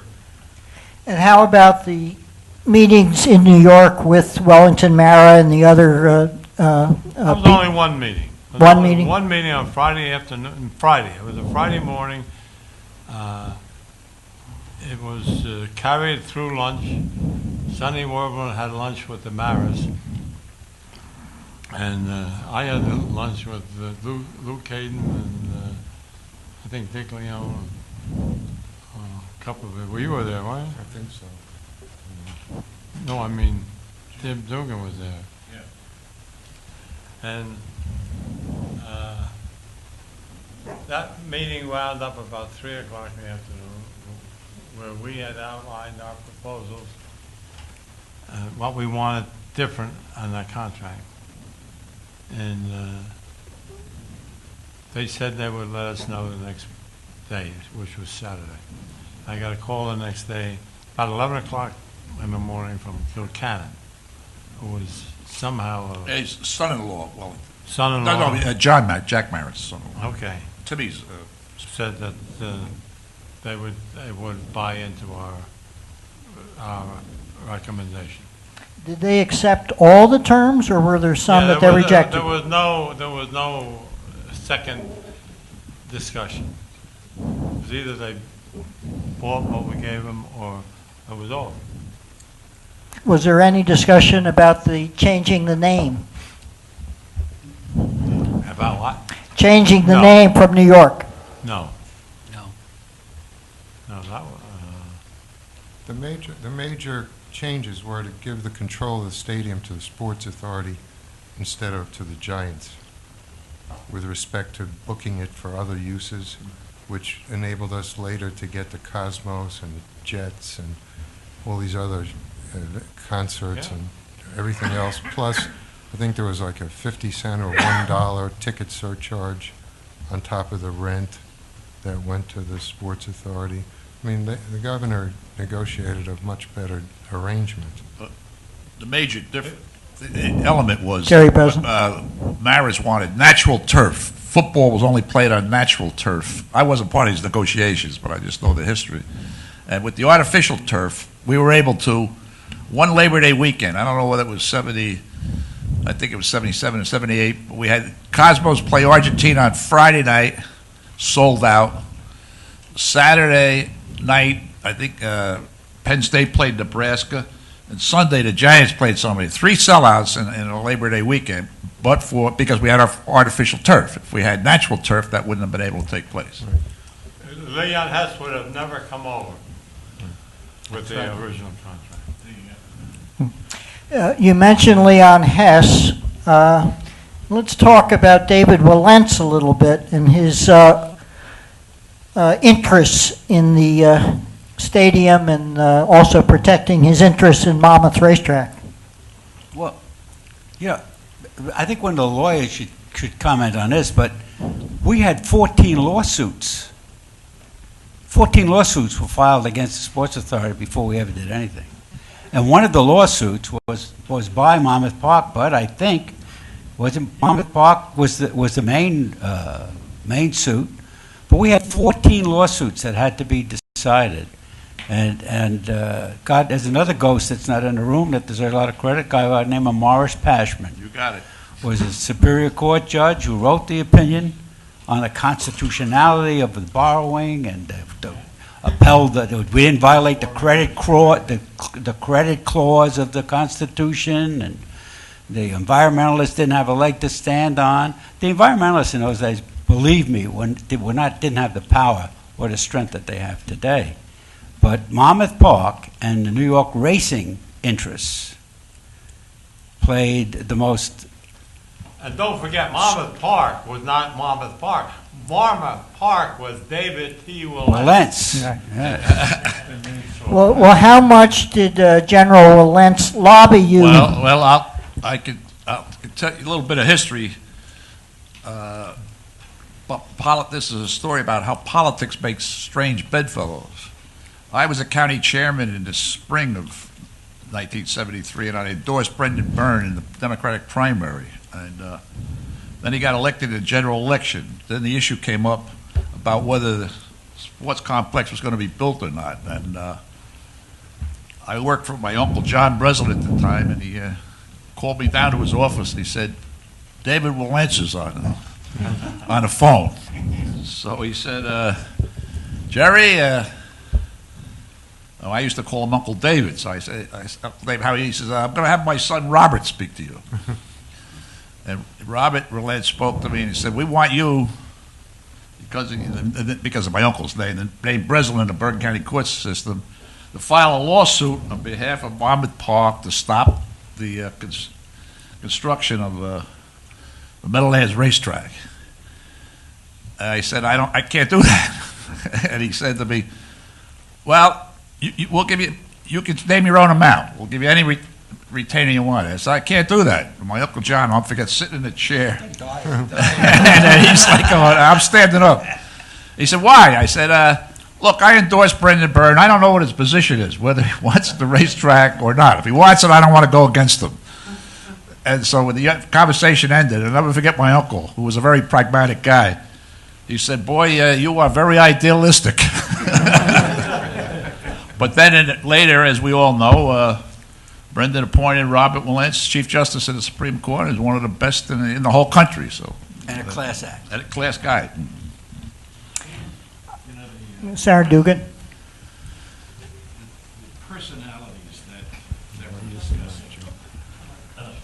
Personalities that we're discussing are really interesting. Brendan mentioned the one meeting in New York with Wellington Mara and Brendan and his folks. And it lasted all day long, and we had these side meetings and so on, but it came to the end of the day. And I was the only legislator there that could speak officially about what was going to happen. And Brendan turned to me and he said, "Jim, what do you think the Senate will do?" And I said, "Well, Mr. Mara," I said, "the perception is that this contract that is in place now is nothing more than a vehicle that allows the state to build this stadium, to have you play your giant game in it on Sunday, and then the citizens of the state can pay to have it cleaned out after the game is over." And I said, that's all that they think is beneficial to the state. And Wellington Mara took his briefcase, gave it one of these, got up, walked to the door, and as if that was it. And when he got to the door, his son-in-law, who was his attorney, turned around and looked at Brendan and said, "Mr. Mara doesn't feel well, that's why he has to leave." He said, "But he'll call you in the morning." And the next morning he called Brendan and he blinked. And the other gentleman that was mentioned, the General Walentz, anybody that knew him in those days called him General. I can remember at an inaugural ball or something like that for Brendan, that issue was tops in terms of the concern of the Walentz family. And the General was passionate about the issue. And I can remember sitting at a table, and he knew me, and I was the about to be Democratic state chairman, or maybe I was. And he literally vaulted the table, And he said, Jimmy, you're not going to let that happen, are you? And I said, I'm just the face in the crowd, General. I said, it's up to Brendan. And I said, there are a lot of people that think it should go. But he was a worthy adversary, and it was fun witnessing that kind of history with the people with the determination of Brendan, and people that could make compelling arguments, such as these other people that we mentioned. But in any event, as I said before, it was a great run. Donald, one ghost that we have is a fellow by the name of Al Linkletter. He was an engineer and an executive with Prudential Insurance Company. I think Bud and Cliff know more about this, but I think when they agreed to buy a lot of the bonds, I think they asked if Brendan would appoint this fellow Linkletter to the authority. He had managed like 19 projects before this where Prue had an equity interest, such as the Prudential Center in Boston, and et cetera, et cetera. And there was not only a lot of skepticism financially about whether this thing was going to fly, but whether it was going to not sink into the Meadowlands, and the construction was going to be faulty, defective. But Linkletter took charge of the construction of the racetrack and the stadium, and both finished on time and at budget.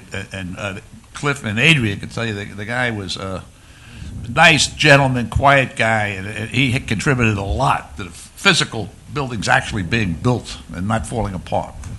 We probably should at least pause and recognize the role of the New Jersey banks and Prudential in coming together. It's a role probably that was unique to its time, because there aren't any New Jersey banks left to join on a New Jersey-focused project anymore like that. But it was interesting that they all came together, and I guess it was the 5 Bobs at the time in Newark that could be put around a table to save something like that.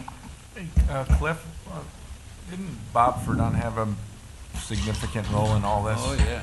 Bob Verdun was a bond counsel from Mudge Rose, and he's still a bond counsel, but he's, to me, the most brilliant lawyer I've ever worked with. And he is the equivalent of Al Linkletter on the legal side, making everything work. And he's a brilliant guy. And he stayed with the Sports Authority for a number of years afterward, shepherding other changes through. He's one of the ones who deserves credit for this. I just the background, by the way, of the Linkletter thing was when it came down to selling the last $50 million worth of bonds, we had almost nobody to turn to except the Prudential. And McNaughton was the head of the Prudential at the time. He called me. And he said, we'll give you the $50 million, but we want to appoint one member of the Sports Authority. And I said, I'm not going to let you do that. I said, I appoint the members of the Sports Authority, but I'd be happy to consider any name you give me. And he gave me Linkletter, and he couldn't give me a better name. I just wanted to step out of my moderator role for a minute. The summer after my second year in law school, I worked for the summer for Kelly, Dry and Warren, which was the Giants law firm in Manhattan, and worked with Jack Kincannon, who was the son-in-law of Wellington mayor. And most of the summer, we had probably, I don't know, about 15 summer lawyers working. We were doing research on how New Jersey could screw the Giants after they moved over in terms of passing fees and taxes and so forth. Yeah. Bill? This might Bill be Cohen? this might be a good time. If we start singling out individuals like, Linkletter. And I'd just like to make 2 quick comments. One, whoever was responsible for putting into the legislation that the Attorney General and the State Treasurer would be members of the authority, that's genius. Officio. Whoever did that, that's genius. Because the fact that Cliff and John Degnan sat on the authority was a tremendous strength for the authority. You didn't have to deal with going back to the AG's office or the treasurer's office. They participated, they contributed, and they were, to me, examples of the quality appointees that all of the governors made to this authority, starting with Brendan. We had terrific people on that authority forever. They were quality people. They weren't Democratic people. They weren't Republican people. They were concerned with the operation, and they all made contributions. And I think that's important because the personnel at the sports complex at all levels was terrific. I spent nights walking the floors of the racetrack with Sonny to make sure there was no chewing gum on the floors. He did that to make sure that the ashtrays were emptied. He oversaw the fact that there had to be a color of peach in the ladies' restrooms because that's a flattering color for women. We had to come in the summertime one time, Bud, you maybe remember this, with our overcoats so that we could sit in the test seats in the stadium before we depict whether it was a 21-inch seat or a 22-inch seat to see how comfortable you were sitting in a stadium. There was that kind of attention to detail. And the employees were excited to come to work. The only other place I've ever seen this is at Disney. Disney has that kind of employee. You have to be excited to come to work. I confess, I still get goosebumps. I'd like to add a little to that.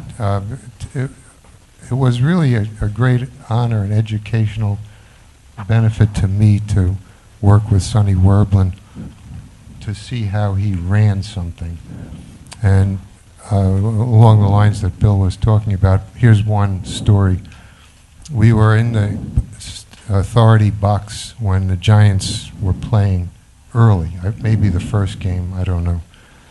And out onto the sidelines came some guy and a woman in a bikini. So Sonny went ballistic and called security and get those people out of there and bring them up here. And so somebody knocks on the door and it's Leroy Neiman, the artist. And Sonny said, "What?" He used some curse words. What are you doing? And Leroy Neiman said, "Look, hey, Sonny, I'm an artist. I'm doing a picture of the."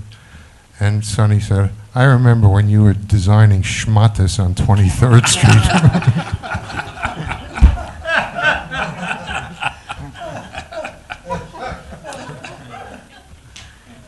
Well, when you talk about chewing gum, you couldn't find it because we refused, at Sonny's behest, to sell shelled peanuts or chewing gum. So, yeah. I think, Bill, you guys make a good point about the board. And I've been through a number of chairmen, including Ray, John Hanson, and Carl Goldberg, and maybe even Peter Levine, and so I've seen a lot of different boards and under different governors, but there is a link to all of them, and that is they always made a decision for what was the right thing to do. What was in the best interest of the authority, what was in the best interest of the public, to run it as a business, not as a political entity. Now, obviously, over time, things happen, but it was always, this is a business, we're going to run it like a business. The legislation was created to run it like a business so it could be as flexible as we can.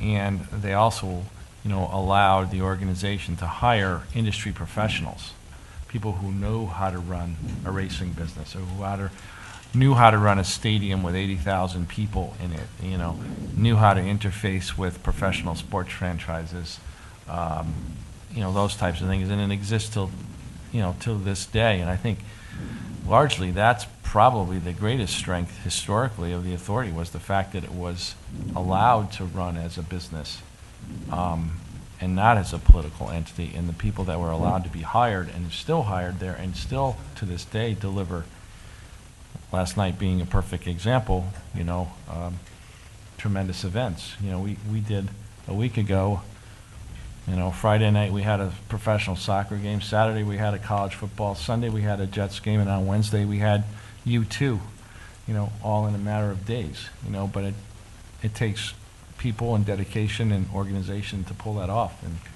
it's been the history, and I think that's the strength of it.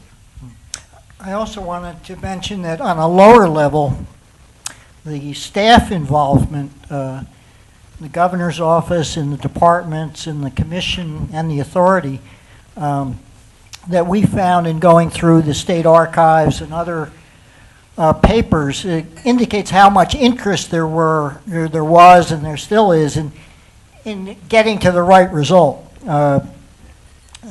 In the building of the stadium and the arena, there are memos initially from Orrin Kramer in the treasurer's office to Cliff and to Dick Leone, sometimes blowing the whistle that the authority was spending more money than the bonds had authorized.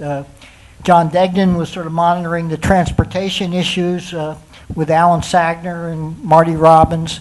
And the, I think, involvement and I think enthusiasm at the time for getting the thing right is evident in the historical record that we found. I wanted to turn now to Tony Scardino to sort of summarize 20 years in 2 minutes in terms of the major sort of issues and accomplishments under his tenure. With the Meadowlands Commission, you know, I always say that I got there after what I call the first 10 years were the years of dreaming with the folks that were there, with Cliff, under Cliff's tenure. And I had the luxury of implementing a good deal of those dreams. And I took seriously the charge that we have to develop the area economically in a sound fashion, and also to protect the delicate balance of nature, and to make sure that the garbage that was being dumped in the district at some point in time would cease and desist. And when I took over, we had some 13,000 tons of garbage coming in a day, and it was a considerable task to deal with. Over 2,500 acres of this precious wetlands, this area was dedicated to solid waste at the time. And I think in my tenure, what I was most excited about having achieved, not obviously by myself, but with a tremendous staff, Chet Mattson and George Casino and Rich Roberts, among others, and a tremendous staff supporting them, trying to fulfill this dream that Ilasaka and others had put in place. That was my luxury, that was my thrill, was to be able to see, for example, all of you, I think, know where the Environment Center and our office buildings sit in Lyndhurst.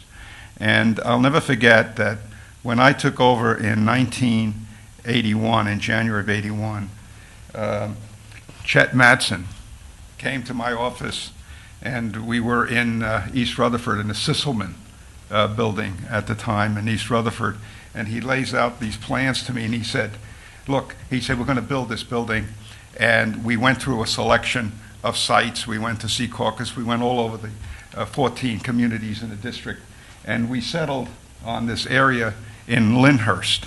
And I said, well, that's new. That's great for me. I said, I live in Lyndhurst, right? I can get out of bed, roll out of bed into my office. That's wonderful.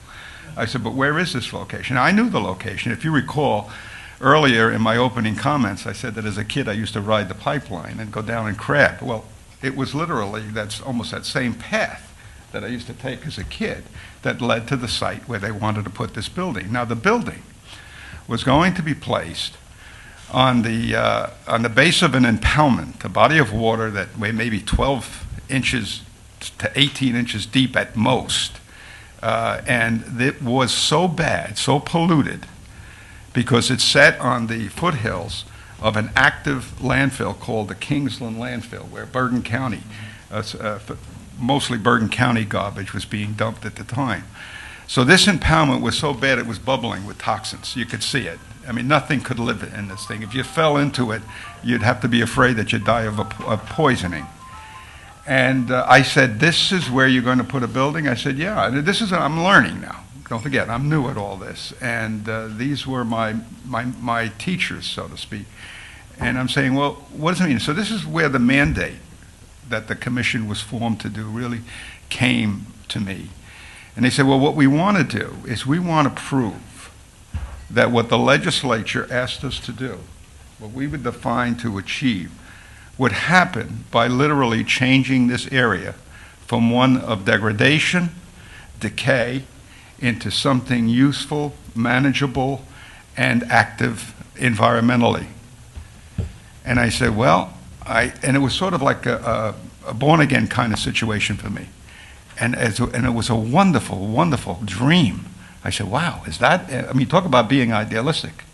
Okay, part of the short substance of the story is that we broke ground in July of 1981, and Tom Kane came down to cut the ribbon, and he drove along Valley Brook Avenue. It's about a 1.5-mile stretch from, say, Route 3 over a washboard road. And he came down and he said to me, and it was the hottest day of the year, it was in July, and he said, Tony, are you guys really going to build a building here? And I said, yes, Governor, and in 18 months you're going to be here to cut the ribbon for the new building. He said, great. Now, he went back on that washboard road, and as some of you will remember, he ended up in the hospital the next day with a bad back. And he sometimes attributes that trip to his bad back. Point is that 18 months later, he cut the ribbon.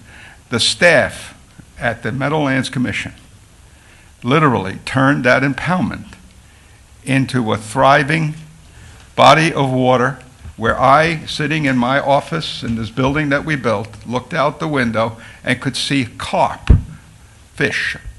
spawning in the springtime. After maybe 5 or 6 years of our paying attention to this impoundment, and the landfill behind us was converted into a park, at least the section nearest to the building. And I said to the staff, Katie Wydell, that's a name from the past, the former assemblyman's daughter, Katie Wydell, I said, Katie, I said, what are we going to do with this? How are you going to convert this garbage dump into a park? He says, here's what we're going to do. He said, now talk about dreams becoming reality and all of you that were involved in this thing made it happen when you think about it. He said, what we're going to do is we're going to clean it up, make sure that there's a liner put into it so that none of the stuff leaches out of it and destroys what we plant there. He said, and then we're going to plant certain types of vegetation that will attract certain species of birds and insects and butterfly. 2 years later, I'm sitting in this spot. It's a little up and right next to our buildings. Fantastic view of the Manhattan skyline. And I'm sitting there. It's quiet. The only thing you can hear is an occasional plane flying overhead, and maybe some traffic on the turnpike in the distance. And all of a sudden, I see these wonderful birds, and I see these magnificently beautiful butterflies that weren't there before.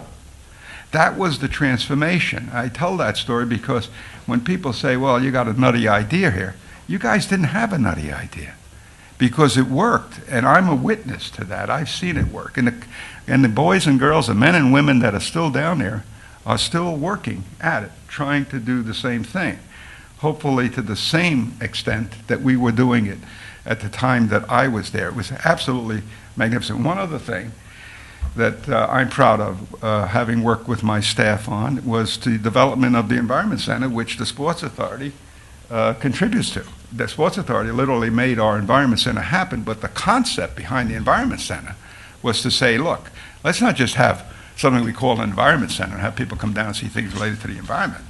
What we're going to do is we want to make sure that we teach young people, children coming in by the thousands every year, And we hired teachers to take them through the programs that related to our mandates.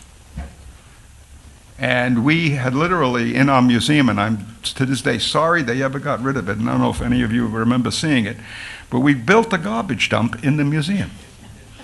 That people, and Bill, for the life of me, I can't understand why they ever got rid of it. We had people come from Japan, Thailand, various other parts of the world, because they heard of the Meadowlands Commission and its mandate and what it was doing.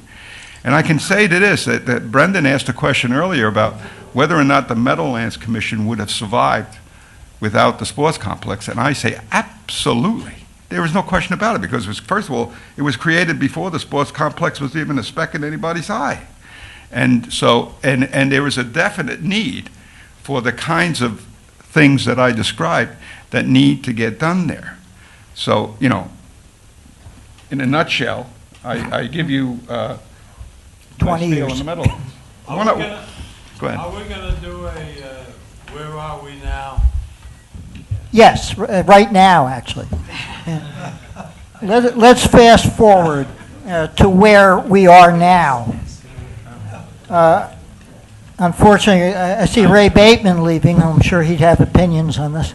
Well, but I have Dennis here. That's better than me. Okay. Before you do that, can I just Yes, say please. something about Chet Mattson? Because he's not here, and Chet Mattson was really the soul of this Meadowlands development for many years, past me, into Bill McDowell, into Tony. Chet Mattson was a graduate student at MIT. He came down, like David, for a summer internship and never went back. When we started the Meadowlands Commission, he was the chief environmental guy. He lived on a houseboat in the Hackensack River and went to all the bars and was a local. He had a beard. He was a local guy. And he made friends with all the muskrat trappers and the duck hunters and the guys who worked the railroad bridges and the night watchmen. Cliff, I'm sorry, I must interrupt. We have to leave. But Chet Mattson was the fellow who went down to the United States Senate and faced down the Army Corps of Engineers, who, when they wanted to take over the whole project, we only had to give them 120. I endorse everything you say about it. Good, thanks, Bud. And this gave us an ability. We knew everything that was going on in that 20,000 acres because all the people that he was friends with would tell us. And there are hundreds of stories. I'll give you one example. Somebody loosed a cloud of toxic fumes from something that was so bad that they had to, the Coast Guard came in and shut down the river, and they evacuated Secaucus. And nobody could figure out where this was coming from. But one of Chet's people told him, somewhere in the back of some little building, some guy was running a toxic waste disposal company, which meant people would drive their trucks to this trailer and put the hoses of toxic liquid into the trailer grate, which went right into the stream. And this was the thing that, but there are hundreds of things like that, that one by one we were able to get rid of and clean up because of Chet. Anyway, I just wanted to move on. I also want to mention that Pat Sheehan, who couldn't come today but served both as chairman and executive director of the commission, called me and said that she wanted to stress her, I think, appreciation for how valuable the staff that Chet and George were during her tenure at the commission. Harold? Yeah, Don, just a couple of words. I want to add to what Tony said. We drove down the turnpike to get here, and I've driven that turnpike hundreds of times. I've never seen the waters so clean. I couldn't believe my eyes. There's really progress being made. Governor, do you want to start us off as to where we are now, at least in your eyes? I don't know where we are. Well, you've been a critic of Xanadu. I think Xanadu was just an ugly mess. And I think what we had when we all left was pretty nice. Maybe I've got a distorted view, and maybe it's proprietary. But when I left, I thought it was pretty nice. Anyone else want to comment? As Dennis's personal attorney, I'm going to advise him he doesn't have to say anything. Gene Schneider. Thank you, Jerry. Turn the tape off. This discussion seems to me to be in the past tense and maybe a little bit in the present, but are there any unrealized dreams in the meadows with respect to specific areas? Yeah, I've been thinking about Martin Robbins. Martin Robbins. I've been thinking about one for the entire session. The Secaucus Junction site, I think, is an unrealized opportunity. It could develop into a marvelous commercial center of New Jersey with exceptional rail access from all points of northern and central New Jersey. And but for a number of factors that always seem to relate to timing, it has never come to fruition. The building, the physical railroad station is in place, which is a pretty remarkable accomplishment by itself. And Jerry Breslin and I were talking about a discussion that we must have had in, I don't know, somewhere in the 1980s about this, or maybe the 70s, about this very subject.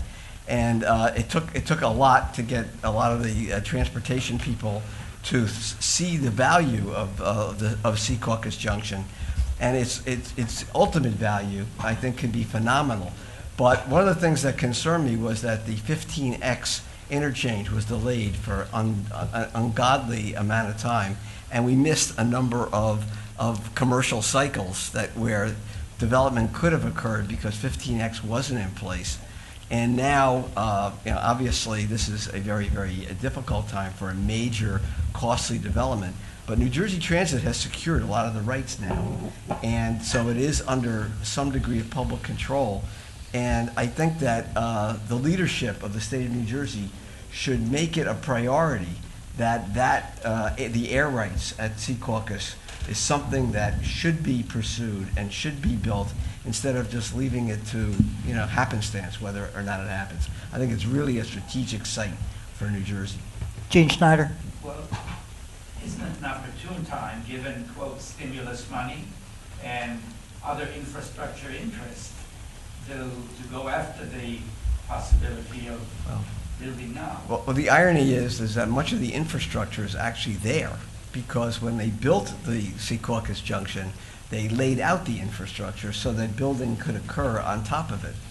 The problem is that they've never been able, it's a very large project, and they've never been able to keep a developer in place in the economic cycles to actually start the construction of that infrastructure. Don, I second what Marty is saying. And if the price of gasoline or oil keeps increasing, and then mass transportation becomes more and more popular, and our national economy does make a recovery, there is an opportunity for tremendous private development there. And I'm talking about 1 million to 2 million square feet of commercial space and the air rights over the site of the Lautenberg Secaucus transfer station. And I think that's, in the future, in response to Brendan's question, I think that's the potential for the greatest growth in the Meadowlands in the future. David Kinsey. The Secaucus Junction is also an excellent location for some residential development as part of a true mixed-use, high-density village. I second that. This is a world-class location. I mean, 1 stop from the middle of Manhattan, 2 stops from the International Airport, that has been undervalued. And the challenge now is for the Meadowlands Commission, which exercises the land use control, and Secaucus, which talks back and forth with the Meadowlands Commission on land use issues, to really step up to the plate and work with New Jersey Transit and really make it happen. That really appropriately high densities and intensities of commercial development. Current plans do not do that. Let me pursue that a little bit more. Is it current plans or local opposition? Well, current plans in effect, and then local opposition, which helps constrain that. Well, the commission is in a planning process to think through what happens at that village. Yeah, but my pet peeve is that over the years, we've moved. You see, the reason that the Meadowlands Commission was created was so that the men and women that make the policy there and the staff that carry it out would do so on as objective a basis as possible. Obviously, having the necessary public hearings and due diligence that's necessary in any case, but in the final analysis, making the final decision that they feel in their hearts and minds based on the research and everything else that goes into it, that this is the right way to go. That stopped years ago, because now the policy is now, for the longest time, it's been if the town doesn't want it, they're not going to do it. You tell me how to overcome that. It takes away. I'll tell you. I'll tell you too. That's the big philosophical difference in the Meadowlands Commission of 20 or 30 years ago and today. As a commissioner of the Hackensack Meadowlands Development Commission, my position was look at the enabling legislation that our legislature enacted, look at our master plan, and I should do what I think is right as a commissioner to make the master plan breathe, live. Yeah. Local opposition is irrelevant. No, it's relevant. No, it's not relevant. But I wouldn't say it's irrelevant. I do. You got to listen, because they may be. I don't want to be misunderstood. It's irrelevant. You had the. Bill Cole, if we can learn something from the past, my understanding in the years I've been in politics and government in New Jersey is we have the strongest governor in the country. And everything that we've talked about was inspired, pushed, organized, and directed out of that office. And unless you have a governor, I don't care who it is, who thinks big and who lays out a course of action, nothing's going to happen.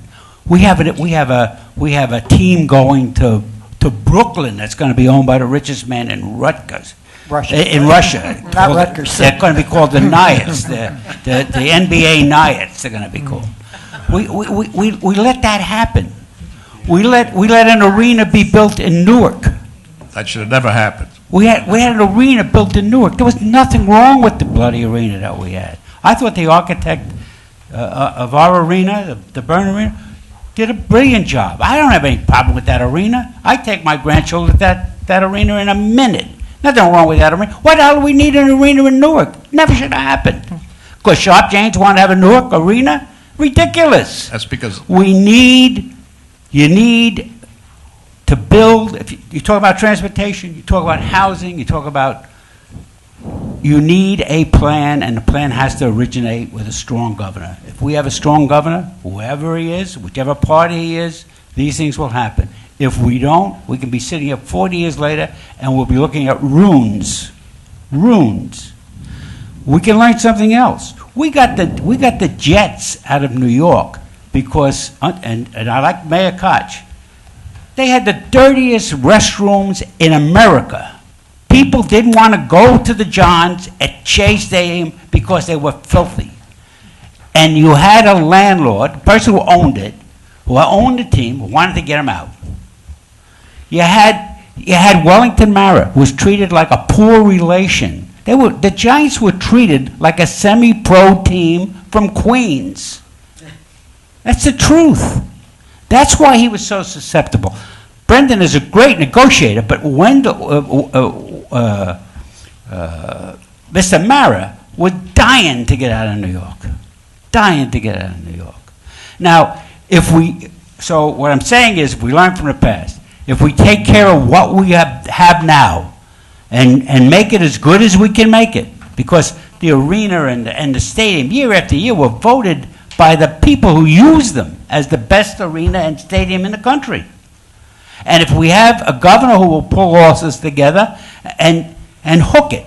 Tom Hitzelberger, as I say, was a genius. He found a way to take something of value, the license to conduct racing, and he used it as a funding mechanism to build an arena. You know, Now, Bill, let me comment on it. You know, it's interesting that you say that it's all this rhetoric with the arena situation, but the fact of the matter is Giant Stadium, year in and year out, is the #1 rated, highest Absolutely. grossing facility in the world. The Yeah. world. And last year, Izod Center, Brendan Byrne Arena, was the #4 highest grossing facility in the country. And the year before that was the 3rd highest grossing arena in the country. So if anybody thinks that that arena isn't producing the kind of events, the kind of economic, you know, activity and so forth, people are sadly mistaken. And people are, you know, using the adage old to insinuate that it isn't productive. Well, in fact, it's just the opposite. It is extremely productive. In fact, we book substantially more events than other arenas in the If neighborhood. it was the Brendan Byrne Arena, it would be #1. That might be true, actually. It always was #1 or Yeah. 2, right? Nobody's being critical of what you're doing No, now. no, I'm just saying- But what I'm I'm just saying, saying but is, this- do you know, when you read do in the agree paper- we never should have had a competing arena built in Newark? Well, I don't think there's any question about that. I mean, you know, there had been proposals over. But there had been proposals over the years, in fact, to build new arenas. In fact, when I was in the first time, I proposed a new arena in a joint venture with both franchises, and it was turned down. So it isn't like the vision isn't there.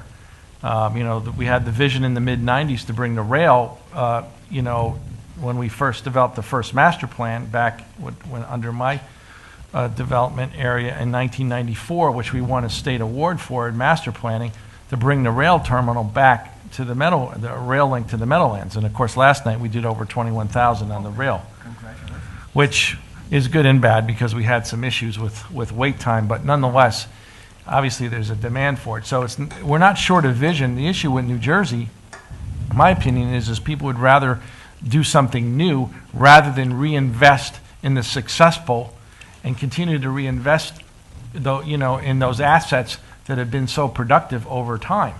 You know, the reinvestment theory rather than, you know, well, we're going to do something new because it's, you know, the flavor of the month.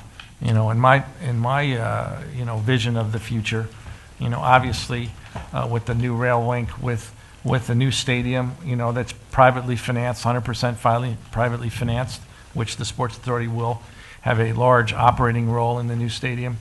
And certainly there's a future for the Izod Center. And despite what you think about Xanadu as far as the, you know, I'll take the look of Xanadu and chalk it up to the beauty is in the eye of the beholder, but it's going to be a spectacular facility that's going to create thousands and thousands of jobs. It just got caught up in this whole financial industry freeze at this point. But there's a huge future for the Sports Authority and for the sports complex, but there has to be the political will, like there was when you gentlemen were part of the creation of the Meadowlands Commission, part of the creation of the Sports Authority and the sports complex. It needs the same political will, the same vision to get things done that it did back when you gentlemen were a part of this. Yeah, Dennis, we agree with everything you said, and what we were talking about, this dense mixed-use development at the Secaucus Transfer Station is only going to add to the use of people going to Xanadu, the arena, the racetrack, the stadium. Right. Harold Martin. Yeah, Don, I agree with what's been said by the previous speakers, but in order to start moving forward on new developments, new ideas, we're going to need a lot of money. And my question is, since all budgets, state, county, local, school budgets are up against a rock and a hard place, where's the money going to come from? How are we going to restore our credit rating? And I haven't heard any of that addressed. I don't know whether anyone would like to comment on that. That's for another day, Harold. We need a new master plan for the state of New Jersey to get rid of 562 municipalities or whatever we have. before Bud Foley left, I wanted to tell this one story to lighten up the mood here about the only time in 8 years that I was slightly reprimanded by Governor Byrne. And that is when Bud Foley was leaving the Sports Authority, the commissioners put up an issue to vote to give him a gold watch. And I said, no, I'm not for that, because I was going to be leaving at the end of 1981 myself. And they tabled it. Then the next day I got a call from the governor, which was very rare, to go down and see him, and he said, Cliff, why are you being such about the gold watch? And I said, because I don't want to set a precedent. And, okay, that was it. But there was no gold watch. That's right. I didn't get a gold watch because of your motion. Because of me. Maybe it was you, not Bud Foley. To answer Harold's question, it takes imagination to raise money. It takes imagination to raise money, and I think Joe Katz and I were governor, helped pass every bond issue that passed in the state of New Jersey in the last 30 years. We were retained to pass bond issues. And we used to put people together. We would have joint statements by the Chamber of Commerce and the AFL-CIO. And we would have the League of Women Voters, and we would have the Jewish this, and we'd have the Presbyterian that. We created a cohesion. We created alliances of people that wanted to have things happen and were willing to pay for it. Now, I don't have any dog in this fight, Harold, but you can't have a casino gambling in Atlantic City, and you're going to have slot machines at a racetrack. If you're going to gamble and you're going to raise money by gambling, stop fooling around and raise money by gambling. I don't think it's a good thing to do, but that doesn't mean a lot of states aren't doing it. So you have to tie it to something. There has to be. If somebody, I read Don's letter and it said, you know, what's the future going to be like? What do we want the future to be like? What do we want to see down there? What do we want to have happen? That's the key question. Somebody, and the only guy that can do that is the governor of the state of New Jersey. He's the only guy with the muscle and the ability. So maybe they will have to do, whoever gets elected, we'll get Brendan to give him a transfusion. John Weingart. Let me just say, in terms of governmental leadership and strength, I wonder if senatorial courtesy was less of a factor then, because the governor's office these days feels that making appointments to a board, a land use board, they need the Senate won't vote on it without the approval of the local senators. The local senators won't sign off on it and if some of their mayors are strongly objecting to something there. And to get a project through the Meadowlands that one or two towns in the Meadowlands don't want, I think these days it would be hard to get commissioners appointed to do that. And I don't know if that was less of a problem in 1969, 1970, or governors were more adept. I think it's... Don, yes, Harold Martin. Just a brief response. You know, I'm sure Bill's point is well taken. I don't think anybody would quarrel with that. But my concern is that with unemployment being so high, I don't know how many of you watch the papers to see what's happening with foreclosures.